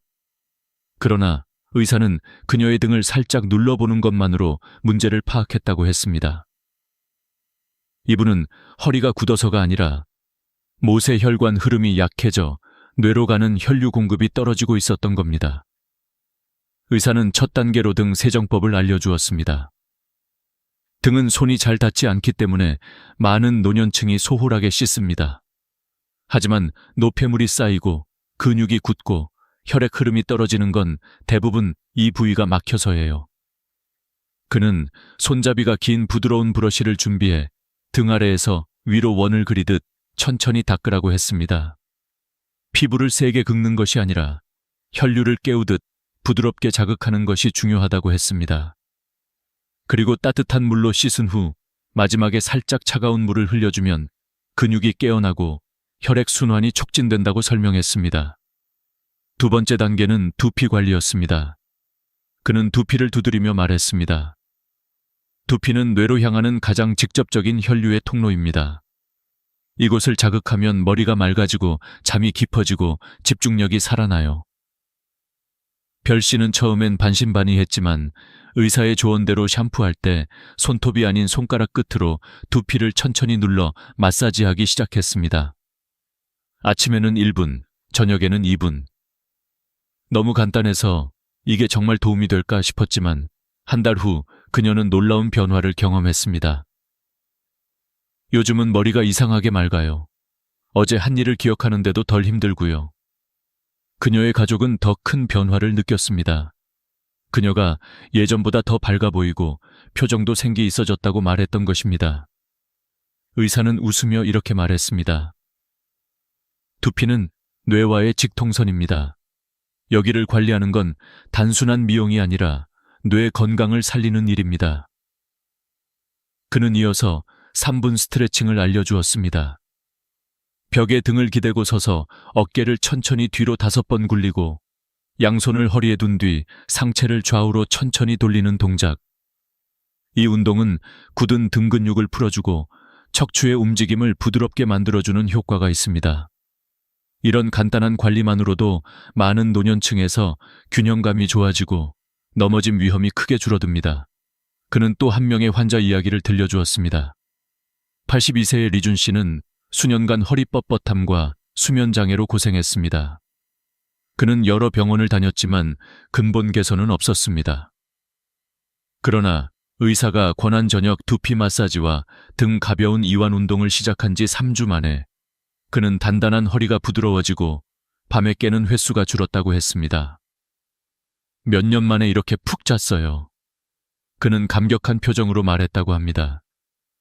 저는 의사의 설명을 들으며 이 모든 변화가 왜 일어나는지 궁금했습니다. 그는 차분한 목소리로 말했습니다. 나이가 들면 뇌로 가는 혈류량이 자연스럽게 감소합니다. 그런데 두피와 등을 통해 그 통로를 자극하면 뇌는 다시 깨어납니다. 뇌가 깨어나면 몸이 따라오고 몸이 따라오면 삶이 바뀝니다. 그는 또한 경고했습니다. 노년층에게서 등과 두피가 보내는 중요한 신호는 다음과 같다고 했습니다. 갑작스러운 두피의 건조함, 오래 지속되는 등 뻣뻣함, 날카로운 허리 통증, 이런 신호들은 단순한 피곤함으로 넘겨서는 안 되며 순환 저하의 시작일 수 있다고 말했습니다.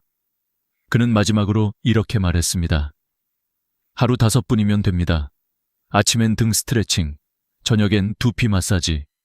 단지 이것만 꾸준히 해도 1년 후의 몸은 완전히 달라져 있습니다. 그 순간 저는 깨달았습니다. 건강은 거대한 변화에서 시작되는 것이 아니라 작고 사소한 동작 하나를 매일 반복하는 데서 완성된다는 것을 말입니다.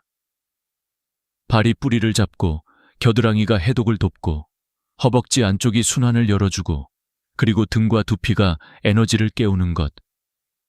4가지 작은 습관이 연결될 때 노년의 삶은 완전히 다른 모습이 될 수 있었습니다.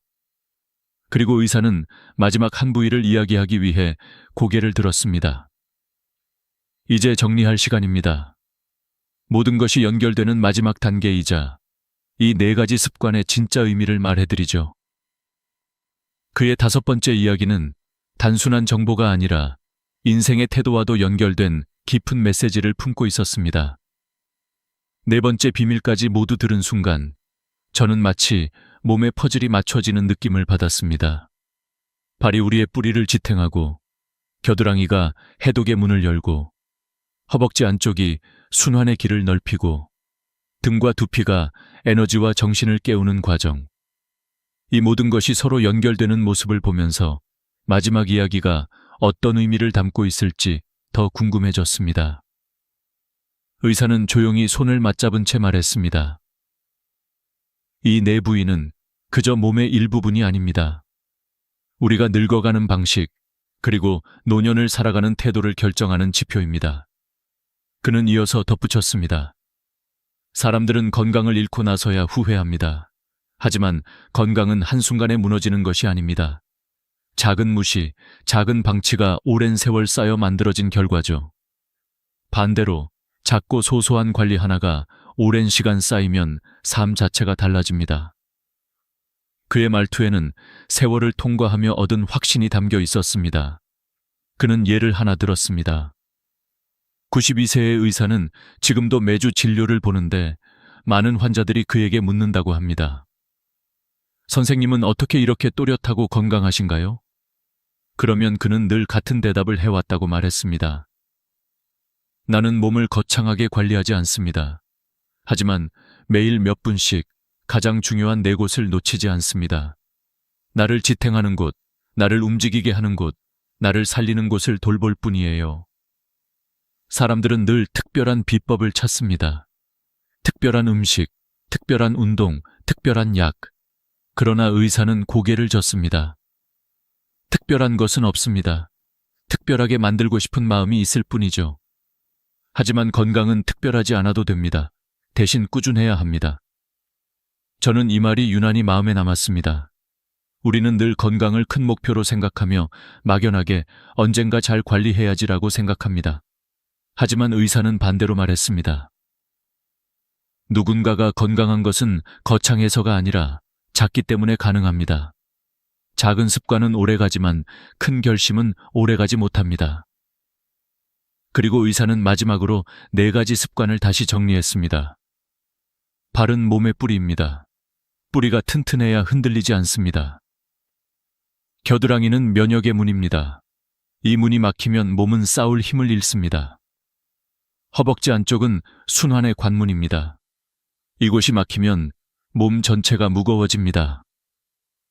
등과 두피는 정신의 통로입니다.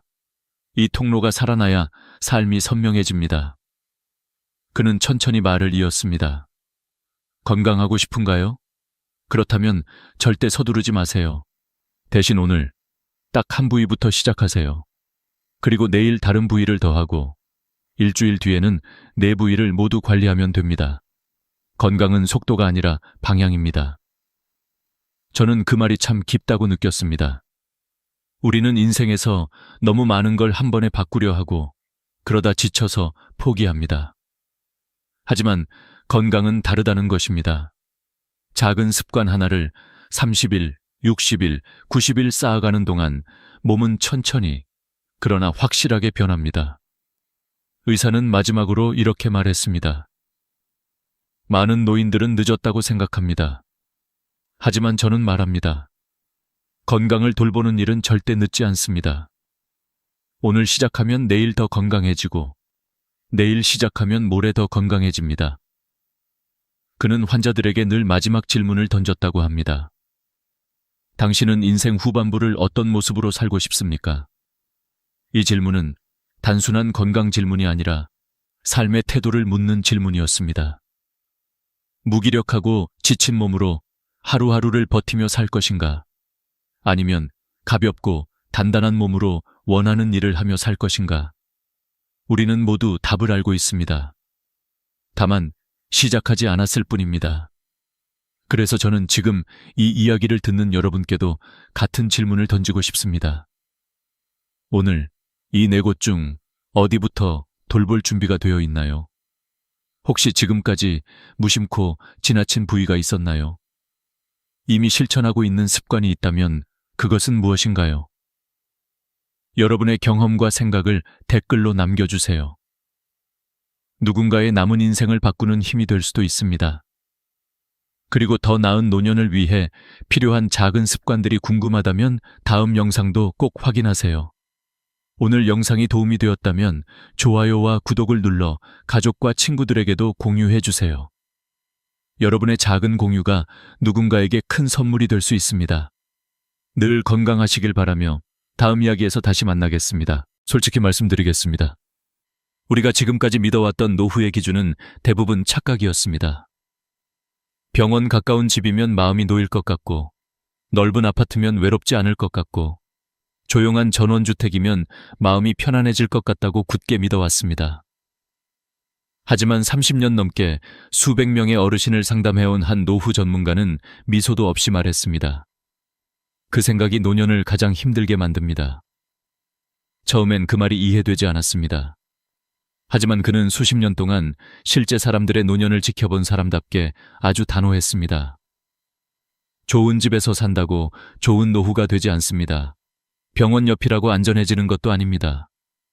노후의 행복을 결정짓는 건 단 4곳이 집 근처에 있느냐 없느냐입니다. 이 말은 너무 단순해 보이지만 실제 사례를 들여다보면 무섭도록 정확했습니다. 요즘 이상한 현상이 벌어지고 있습니다. 평생 모은 돈을 들여 병원 앞 오피스텔로 이사한 분들이 1년도 못 버티고 뛰쳐나옵니다. 도심을 떠나 전원주택의 평화를 꿈꾸며 내려간 분들이 6개월 만에 다시 짐을 싸서 돌아옵니다. 실버타운에 수천만 원을 주고 입주한 분들까지도 2년 만에 나오곤 합니다. 모두 말합니다. 집은 좋았어요. 그런데 살아보니 사람이 살 때가 아니더라고요. 그분들이 공통적으로 했던 말은 더 가슴에 꽂혔습니다. 선생님, 집 때문에 제 삶이 더 힘들어질 줄 몰랐습니다. 병원 옆에서는 매일 앰뷸런스 소리를 들으며 죽음을 떠올렸고, 넓은 집에서는 적막함이 더 크게 울려 퍼졌고, 전원주택에서는 외로움이 아니라 고립이 찾아왔습니다. 처음에는 더 좋은 곳이라고 생각했던 모든 선택이 오히려 노년의 마음과 몸을 갉아먹고 있었습니다. 통계도 냉정합니다. 65세 이상 노인 중 4명 중 1명이 혼자 삽니다. 70세 이상은 3명 중 1명입니다.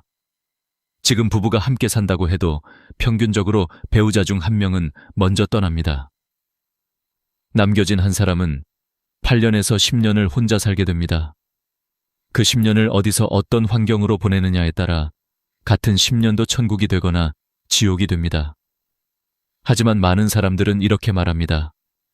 나는 자식이랑 살 거야. 요양원 가면 되지.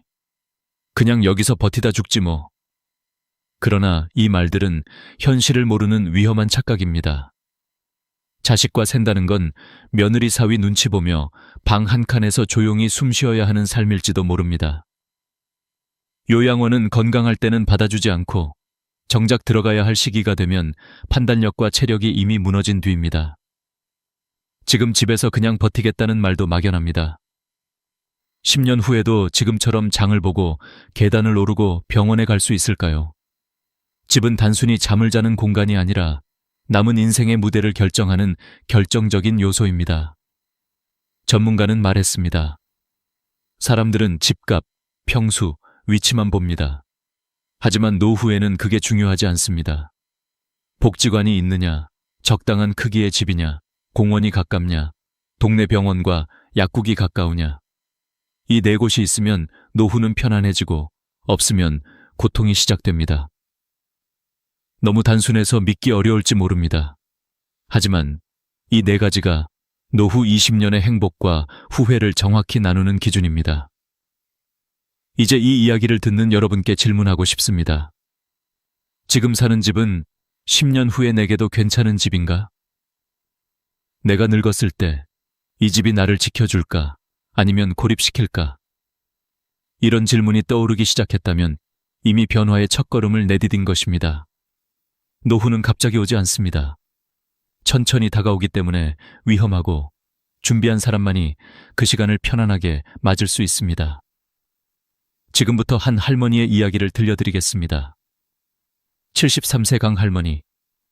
평생 검소하게 살았던 한 여성이 마지막 집을 찾아가는 여정을 통해 깨달은 노후의 진짜 기준. 그 이야기는 아마 여러분의 현재 생각을 완전히 뒤흔들지도 모릅니다. 그리고 무엇보다 여러분의 남은 20년을 안전하게 지키는 나침반이 되어줄 것입니다. 병원 앞 오피스텔로 이사하기 전까지 강 할머니는 늘 불안했습니다. 남편이 세상을 떠난 뒤 홀로 남은 생활은 너무 조용하고 너무 깊었습니다. 작은 기침에도 혹시? 하고 가슴이 철렁 내려앉았고, 밤에 갑자기 다리가 저리기라도 하면 머릿속에는 온갖 상상이 떠올랐습니다. 그러던 어느 날 주변 사람들이 말했습니다. 할머니, 병원 가까운 데로 가면 마음이 편해요. 응급 상황에도 바로 도움받을 수 있잖아요. 그 말은 언뜻 너무 설득력 있었습니다. 마치 정답처럼 보였고, 홀로 사는 노년에게는 마지막 안전망처럼 들렸습니다. 결국 할머니는 평생 살던 집을 팔아 병원 바로 앞 15평 오피스텔을 샀습니다. 처음 한 달은 만족했습니다. 새 건물 냄새가 남아있고, 엘리베이터는 조용하고 빠르고, 작은 공간은 청소도 금방 끝났습니다. 창문 너머로 병원 건물이 단단하게 서 있는 모습은 묘한 안심을 주었습니다. 그래, 이제 더 이상 불안해하지 않아도 되겠지. 할머니는 그렇게 믿었습니다. 하지만 그 평온함은 오래가지 않았습니다. 2달째, 할머니의 마음을 뒤흔드는 일이 벌어지기 시작했습니다. 새벽 2시, 날카롭게 울리는 사이렌 소리가 어둠을 찢고 들어왔습니다. 삐뽀, 삐뽀. 심장을 두드리는 듯한 그 소리는 단순한 소음이 아니었습니다. 응급실로 실려가는 누군가의 절박함, 누군가의 마지막 순간이 그대로 들려오는 듯했습니다. 다음 날도, 그 다음 날도, 낮에도 밤에도 사이렌은 멈추지 않았습니다. 어떤 날은 하루 5번 이상 울렸습니다. 창밖으로 내려다보면 들것에 실려 올라가는 환자들, 산소호흡기를 단 채 휠체어에 앉은 노인들, 응급실 문 앞에서 울부짖는 가족들까지 보였습니다. 그 모습을 계속 보던 어느 날, 할머니는 손바닥에 식은땀이 맺히는 걸 느꼈습니다. 저 모습이 언젠가 나의 모습이 되는 건 아닐까.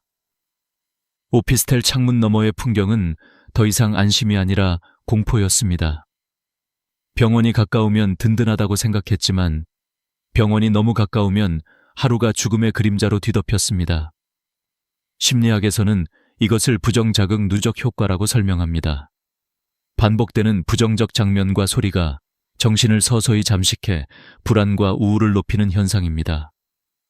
게다가 오피스텔 자체도 문제였습니다. 15평 원룸은 혼자 살기엔 너무 좁았습니다. 침대 옆이 주방이고, 주방 옆이 곧바로 출입문이었으며, 거실이라고 부를 만한 공간도 없었습니다. 하루 종일 방 안에 있다 보면 숨이 막히는 듯했고, 마치 세상이 문 하나로 끊어진 것처럼 고립된 느낌이 들었습니다. 누군가와 이야기할 가능성도 전혀 없었습니다. 복도는 적막했고, 문을 열어도 언제나 어둡고 조용했습니다. 아무도 안녕하세요라고 말을 건네지 않는 공간, 그 침묵은 점점 무겁게 내려앉았습니다. 전문가들은 이런 환경을 도시형 고립 구조라고 부릅니다. 편리해 보이지만 사람 사이의 연결이 끊어져 심리적 외로움이 더 증가하는 구조입니다. 노년기에 가장 치명적인 감정이 바로 외로움이라는 사실을 생각하면 이 구조가 얼마나 위험한지 알 수 있습니다. 결정적인 순간은 어느 비 오는 밤 찾아왔습니다. 할머니는 창밖을 보다가 휠체어에 앉은 노인이 응급실로 급하게 밀려 들어가는 모습을 보았습니다. 그 순간 너무도 선명하게 들었습니다. 나는 여기서 살면 안 되겠다. 병원 옆이라는 이유로 선택했던 그 집은 결국 하루하루를 불안으로 덮어버리는 공간이었습니다. 안전망일 줄 알았던 병원이 오히려 마음의 짐이 된 것입니다. 결국 할머니는 깊은 한숨 끝에 결정을 내렸습니다. 여긴 아니다. 이대로는 더 못 살겠다. 겨우 6개월 만에 집을 팔았지만 매매 차익은커녕 시설비와 수수료 때문에 손해까지 있었습니다. 그러나 그보다 더 큰 상처는 마음에 남은 불안이었습니다. 병원이 가까우면 안심된다는 믿음은 산산조각 났습니다. 할머니는 말했습니다. 병원은 필요할 때만 가까우면 됩니다. 매일 보이는 곳에 있으면 그건 마음을 아프게 하는 곳이더라고요. 하지만 이 실패는 끝이 아니었습니다. 병원 앞 집이 주지 못한 안정을 찾기 위해 할머니는 또 다른 선택을 하게 됩니다. 많은 사람들이 꿈꾸는 전원주택. 나무와 바람과 푸른 풍경 속으로 들어가면 삶이 편안해질 것 같았던 그곳. 그러나 그곳에서 기다리고 있던 것은 평화가 아니라 다른 종류의 외로움과 위험이었습니다. 이제 강할머니의 두 번째 선택이 시작됩니다. 전원주택으로 이사하던 날, 강할머니는 오랜만에 깊은 숨을 들이마셨습니다. 병원 사이렌 소리도 없고 회색 건물도 없고 사람들의 분주한 발걸음도 없는 곳. 대신 시원한 바람이 나무집 사이를 지나가며 잔잔한 쉼표를 만들어 주었고 새소리가 아침을 깨웠습니다. 눈을 뜨면 창밖으로 초록이 보이고 저녁이면 노을이 집 안으로 스며들었습니다. 할머니는 생각했습니다. 그래, 이제야 진짜 쉬는구나. 도시의 소음에서 벗어나 자연 속에 있다는 사실만으로 마음이 조금씩 풀어졌습니다. 새 집은 20평 남짓한 단층 구조였고 작은 마당도 있어 꽃과 텃밭을 가꾸기엔 충분했습니다. 할머니는 매일 아침 흙을 만지며 남편이 있었으면 참 좋아했을 텐데 하고 속삭이기도 했습니다. 자연은 분명 따뜻했습니다. 하지만 평화로움은 오래가지 않았습니다. 전원주택에서의 삶은 마치 천천히 닫혀가는 문처럼 처음엔 아름다웠지만 시간이 갈수록 불안이 숨어 있었습니다. 문제는 여름부터 시작되었습니다. 비가 며칠 내리더니 잡초가 무릎 높이까지 자랐습니다. 하루만 깎아도 다음 날이면 다시 올라와 있었습니다. 모기는 해가 지면 집 안으로 몰려들었고 작은 벌레들은 스며들 틈이 없다는 듯 이곳저곳에 나타났습니다. 밤이 되면 두꺼비 울음이 집을 울렸고 그 소리는 조용해야 할 밤을 더욱 낯설고 무겁게 만들었습니다. 청소와 관리도 문제였습니다. 마당을 쓸고 잡초를 뽑고 낙엽을 치우는 일은 하루 이틀은 즐겁다고 느낄 수 있습니다. 하지만 그것이 매일 반복되고 허리는 점점 아파오고 손목에도 힘이 빠지기 시작하면 이야기가 달라집니다. 할머니는 점점 집을 돌보는 것이 아니라 집에 끌려다니는 것 같은 느낌을 받기 시작했습니다. 그러나 더 큰 문제는 따로 있었습니다. 바로 거리였습니다. 마트까지 차량으로 20분, 병원까지 30분, 약국까지 15분. 버스는 하루에 4번뿐이었고 시간표에 맞추지 못하면 한참을 기다려야 했습니다. 도시에서는 당연하게 걸어갈 수 있던 곳들이 이곳에서는 모두 차로 가야만 하는 거리가 되었습니다. 하지만 할머니는 운전을 하지 못했습니다. 결국 장을 보거나 병원에 가려면 자식들에게 연락해야 했고 이 말은 곧 엄마, 또요? 라는 미안함과 부담을 스스로 느끼게 되는 일이었습니다. 전문가들은 이것을 전원형 고립이라고 부릅니다. 자연은 따뜻하지만 인간은 결국 사람과 시설 속에서 살아야 한다는 아주 기본적인 현실입니다. 자연이 주는 위로보다 접근성이 주는 안정이 노년기에는 훨씬 중요합니다. 하지만 가장 무서운 순간은 어느 평범한 오후에 찾아왔습니다. 할머니는 마당에서 화분을 옮기다 발이 미끄러져 넘어졌습니다. 발목을 삐끗하며 바닥에 넘어졌지만 주변에는 아무도 없었습니다. 소리쳐도 들을 사람도 없고 바로 도와줄 이웃도 보이지 않았습니다. 20분, 30분, 40분. 마음속에 불안이 점점 커졌습니다. 여기서 이렇게 죽는 걸까? 이 생각이 가슴을 쳤습니다. 결국 할머니는 힘겹게 몸을 일으켰지만 그 순간 깨달았습니다.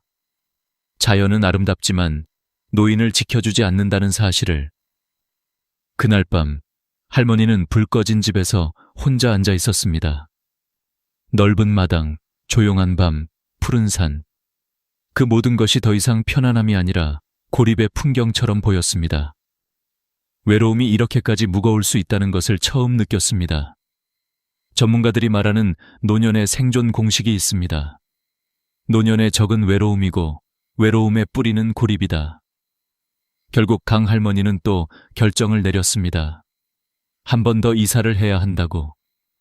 다시 손해를 보더라도, 다시 짐을 싸더라도 노년을 안전하게 살아갈 수 있는 곳을 찾아야 한다고. 이번에는 좋아 보이는 집이 아니라 살 수 있는 집을 찾아야 한다고 마음속으로 다짐했습니다. 그리고 그때 복지관에서 우연히 만난 친구가 말했습니다. 언니, 우리 동네로 와요. 여긴 진짜 좋아요. 그 한마디가 강 할머니의 인생을 바꿀 마지막 여정의 시작이었습니다. 강 할머니는 세 번째 이사라는 말만 들어도 가슴이 철렁 내려앉았습니다. 병원 앞 오피스텔에서는 불안에 잠식되어 살았고 전원주택에서는 고립이라는 무서운 현실을 마주했습니다. 두 번의 실패로 수천만 원을 잃었고 자신감까지 흔들렸습니다. 그래서 복지관에서 만난 친구가 언니, 우리 동네로 와요. 여긴 진짜 좋아요. 라고 말했을 때도 선뜻 마음이 움직이지 않았습니다. 혹시 또 실패하면 어떡하나, 이번에도 잘못 생각한 건 아닐까, 그런 불안이 더 컸습니다. 그러나 친구의 표정은 한치의 망설임도 없었습니다. 언니, 여긴 다 있어. 사람이 살아갈 때야. 이 말이 계속 머릿속을 맴돌았습니다. 친구가 사는 동네는 경기도의 한 중소도시였습니다. 도시처럼 복잡하지도 않았고 전원처럼 적막하지도 않은 곳. 그저 사람 사는 냄새가 은근히 배어있는 조용한 동네였습니다. 할머니는 반신반의하며 친구와 함께 그 동네를 둘러보았습니다. 걸어서 5분 거리에 복지관이 있었고 3분 거리에 작은 공원이 있었으며 5분만 걸으면 동네 의원과 약국이 보였습니다. 눈에 띄게 넓은 20평 아파트 단지들이 이어져 있었고 사람들이 오가는 모습이 자연스럽게 보였습니다. 아이들 웃음소리, 개 짖는 소리, 노인들 산책하는 발걸음. 이 모든 일상의 소음들이 할머니를 묘하게 편안하게 만들었습니다. 언니, 여기 살아봐. 진짜 좋아. 친구의 말에 할머니는 조용히 고개를 끄덕였습니다. 이번에는 매매가 아닌 전세로 들어가 보기로 했습니다. 혹시라도 또 맞지 않으면 빠져나올 수 있도록 조금의 여지를 남겨둔 선택이었지만 마음 한편에는 희미한 기대도 있었습니다. 이번에는 진짜 괜찮을까? 그런데 놀라운 일이 벌어졌습니다. 단 일주일 만에 강 할머니는 깨달았습니다. 아, 여기가 내가 살 곳이다. 전원주택에서 아무 말 없이 지나갔던 하루가 이곳에서는 아주 자연스럽게 채워졌습니다. 아침이면 복지관에서 어르신들이 모여 운동을 했고 점심이면 함께 식사를 나누었고 오후에는 노래교실이나 요가 수업 소리가 복지관 창문에서 새어나왔습니다. 사람들이 오가며 안녕하세요 라고 인사를 건넬 때마다 할머니의 마음은 조금씩 풀어졌습니다. 복지관 근처라는 이유 하나만으로도 할머니의 일상은 완전히 달라졌습니다. 아침에 눈을 뜨면 오늘은 어떤 수업을 들을까 하는 설렘이 생겼고 점심시간에는 자연스럽게 옆 사람과 이야기가 이어졌습니다. 복지관에서 만난 친구들은 서로 안부를 확인해 주었고 함께 수업을 듣고 공원으로 산책을 나가는 일이 일상이 되었습니다. 병원 앞 오피스텔에서는 단 하루도 들리지 않던 웃음이 이 동네에서는 하루에도 몇 번씩 터져 나왔습니다. 심리학에서는 이것을 환경 자극 효과라고 부릅니다. 사람은 자신이 매일 마주하는 환경에서 감정과 생각을 공급받습니다. 매일 병원을 보면 불안해지고 매일 자연 속 고립을 보면 외로워지지만 매일 사람을 보고 이야기를 나누면 마음은 자연스럽게 살아납니다. 그뿐만 아니라 아파트 크기도 할머니에게 딱 적당했습니다. 20평의 공간은 좁지도 넓지도 않았고 씨름하듯 청소해야 하는 부담도 없었습니다. 집안은 단정하게 유지되었고 손님이 와도 어색하지 않을 만큼 안정감이 있었습니다. 아, 이 정도 크기가 딱 좋구나. 할머니는 매일 집안을 둘러보며 중얼거렸습니다. 공원도 큰 역할을 했습니다. 집에서 3분만 걸으면 나오는 작은 공원은 나무가 많고 벤치가 여러 개 있었고 저녁이면 어르신들이 모여 산책을 했습니다. 할머니도 그들 틈에서 천천히 걸었습니다. 걷는 동안 몸이 풀리고 이야기 나누는 동안 마음이 풀렸습니다. 어떤 날은 처음 만난 어르신이 할머니에게 귤을 나눠주며 자주 봐요라고 말했는데 그 말 한마디에 괜히 눈물이 고였습니다. 전원주택에서는 하루 종일 사람 얼굴을 한 번도 못 본 날이 많았던 탓이었습니다. 마지막으로 동네 의원과 약국이 가까이 있다는 것은 생각보다 큰 안정감을 주었습니다. 몸이 조금 불편해도 택시를 부르지 않아도 되고 늘 보던 의사와 약사가 할머니의 변화를 알아주는 것이 너무 감사했습니다. 할머니, 오늘은 좀 괜찮으세요? 단순한 이 한마디가 마음을 얼마나 가볍게 하는지 할머니는 새삼 깨달았습니다.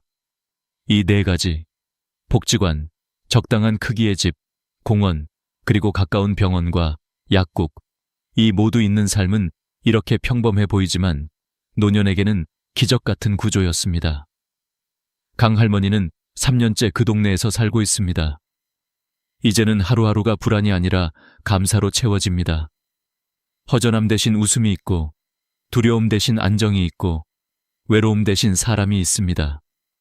그리고 마침내 할머니는 말했습니다. 이제야 알겠어요.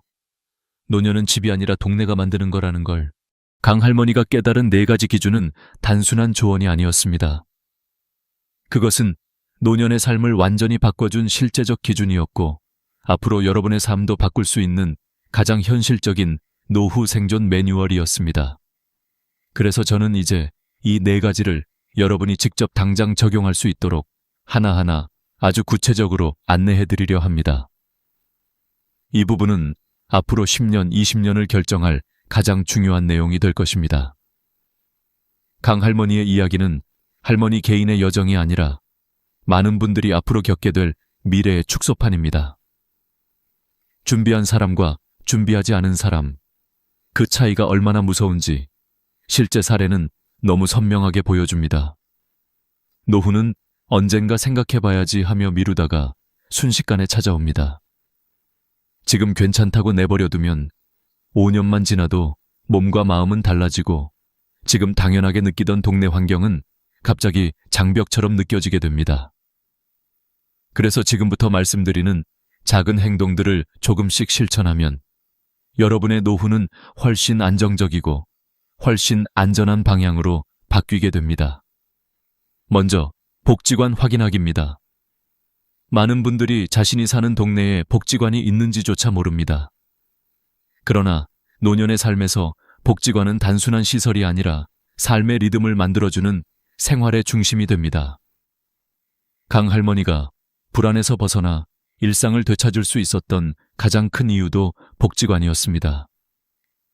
스마트폰 검색창에 노인복지관 또는 시니어 복지관을 입력해보세요. 주소와 전화번호가 바로 나옵니다. 다음 주 하루만 시간을 내서 직접 방문해보세요. 어떤 프로그램들이 있고 식사는 어떻게 운영되는지, 어떤 연령층이 다니는지, 수업 참여는 어떻게 하는지 직접 눈으로 보고 직원에게 편하게 물어보면 됩니다. 대부분 무료이거나 아주 저렴합니다. 만약 거주지 근처에 복지관이 없다면 주민센터에 문의해 경로당 프로그램을 확인하세요. 규모는 작지만 이웃을 만날 수 있다는 점에서 매우 중요합니다. 노년에는 사람을 만날 이유가 많아야 합니다. 그 이유를 만들어주는 곳이 바로 복지관입니다. 두 번째는 집 크기 점검하기입니다. 지금 사는 집을 둘러보세요. 지금은 괜찮아라는 생각이 오히려 가장 위험합니다.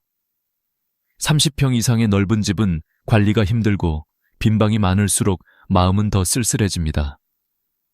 반대로 10평 이하의 작은 공간은 숨이 막혀 우울감을 높일 수 있습니다. 가장 이상적인 크기는 20평에서 25평입니다. 부부가 살기에도 충분하고 자녀나 손주가 잠시 방문해도 불편하지 않으며 관리 부담도 적습니다. 지금 사는 집이 이 범위를 벗어난다면 당장 이사하라는 뜻이 아니라 언젠가는 옮겨야 한다는 마음의 준비를 시작하라는 것입니다. 실제로 지금 사용하는 방이 몇 개인지, 관리비가 얼마나 나오는지, 청소에 얼마나 에너지를 쓰는지 점검해 보세요. 집 크기 하나만 바꿔도 노년의 삶은 크게 달라집니다. 세 번째는 집 주변 환경 점검하기, 즉 동네를 걸어보는 것입니다. 이번 주말에 집 근처를 천천히 산책해 보세요. 공원은 가까운지, 벤치는 충분한지, 운동기구는 있는지, 나무는 많은지, 조명은 안전한지 직접 확인하세요. 집에서 공원까지 10분 이내면 매우 좋은 동네입니다. 20분 이상 걸린다면 노년의 걷기 습관을 유지하기 어려워집니다. 실제 연구에서도 가까운 산책 환경이 치매, 우울증, 심혈관 질환을 예방하는 데 결정적인 역할을 한다고 밝히고 있습니다. 강 할머니가 공원에서 매일 운동하며 친구를 만나고 웃음을 되찾을 수 있었던 것도 이 가까운 거리 덕분이었습니다. 노년의 몸은 환경이 주는 편안함에 반응합니다. 멀면 가지 않게 되고 안 가면 몸이 굳고 몸이 굳으면 외로움이 깊어집니다. 그래서 가까운 공원은 단순한 공원이 아니라 약국보다 강력한 치료제입니다. 네 번째는 동네 의원과 약국 확인하기입니다. 사람들은 대형 병원만 중요하다고 생각하지만 실제로 노년에 가장 자주 가는 곳은 동네 의원과 약국입니다. 감기, 소화 문제, 관절 통증 같은 사소한 불편은 동네 의원에서 해결해야 하고 이 거리가 멀면 생활이 불편해지기 시작합니다. 집에서 걸어서 10분 안에 의원이 있다면 매일의 작은 불안들이 크게 줄어듭니다. 걸어서 5분 이내에 약국이 있다면 큰 안심이 됩니다. 특히 약사와 친해지면 생활의 변화를 말할 수 있고 약사가 작은 조언만 해줘도 심리적 안정이 생깁니다. 강 할머니도 약국에서 할머니, 요즘은 어떠세요? 라는 말 한마디에 큰 위로를 받았다고 했습니다. 노년에는 가까운 병원이 마음의 안정이고 가까운 약국이 생활의 안전망입니다. 이 네 가지는 단순한 조언이 아니라 수십 년간 수백 명을 상담하며 검증된 기준입니다. 복지관, 적당한 크기의 집, 가까운 공원, 동네 의원과 약국. 이 네 가지가 모두 갖춰진 동네는 노년을 평온하게 만들고 네 가지가 하나도 없는 동네는 노년을 혼란스럽게 만듭니다. 강 할머니의 3번의 이사는 비싼 집을 찾기 위한 여정이 아니었습니다. 살 수 있는 집, 살기 쉬운 동네를 찾기 위한 여정이었습니다. 그리고 그 여정은 이제 여러분의 차례입니다. 강 할머니의 이야기는 단순한 성공적인 노후 이사기가 아니라 앞으로 누구나 반드시 한 번은 마주하게 되는 삶의 현실을 보여주는 거울이었습니다. 그래서 저는 오늘 마지막으로 여러분이 이 네 가지 기준을 어떻게 여러분의 상황에 맞게 구체적으로 적용할 수 있을지, 그리고 앞으로 10년 후에 자신을 어떤 기준으로 평가해야 하는지 아주 현실적인 조언을 드리고자 합니다.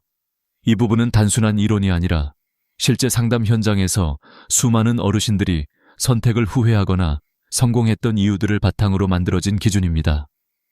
지금 여러분이 사는 집이 아무리 익숙하고 편안해도 노후의 집은 과거의 나가 아닌 10년 후의 나를 기준으로 선택해야 합니다. 지금은 계단 오르는 것이 아무렇지 않아도 무릎 관절은 60대 후반부터 자연스럽게 퇴화합니다. 지금은 차를 몰고 병원에 쉽게 갈 수 있어도 70대 중반에는 자연스럽게 운전을 포기할 가능성이 커집니다. 지금은 큰 집이 든든하게 느껴져도 나이 들면 빈방이 주는 적막이 훨씬 크게 다가옵니다. 그래서 여러분은 오늘 반드시 자문해야 합니다. 10년 후에도 이 집을 관리할 수 있을까? 10년 후에도 이 동네가 안전하고 편할까? 10년 후에도 사람을 만나러 나갈 수 있을까?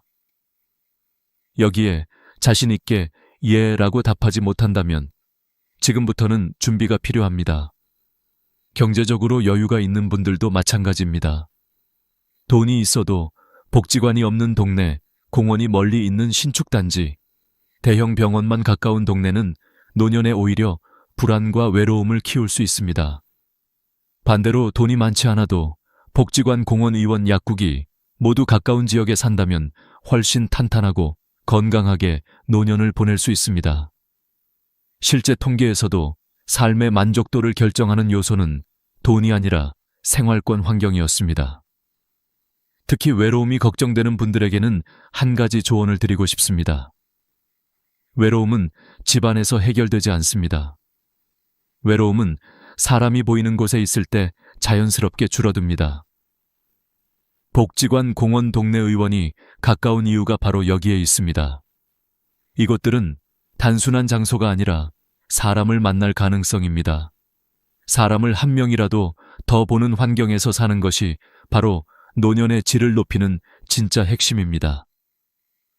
여러분의 경제 상황에 맞춘 현실적인 조언도 드리겠습니다. 경제적으로 여유가 없다면 무조건 복지관 근처의 20평대 아파트를 우선으로 보세요. 식사, 취미, 운동, 돌봄까지 복지관이 거의 해결해 줍니다. 서울이 부담된다면 중소도시, 세종, 나주, 파주, 원주 같은 곳은 훨씬 경제적입니다. 건강이 걱정된다면 엘리베이터가 있는 저층 혹은 1층 아파트를 선택하세요. 그리고 병원 약국까지 걸어서 10분 이내인지 반드시 확인하세요.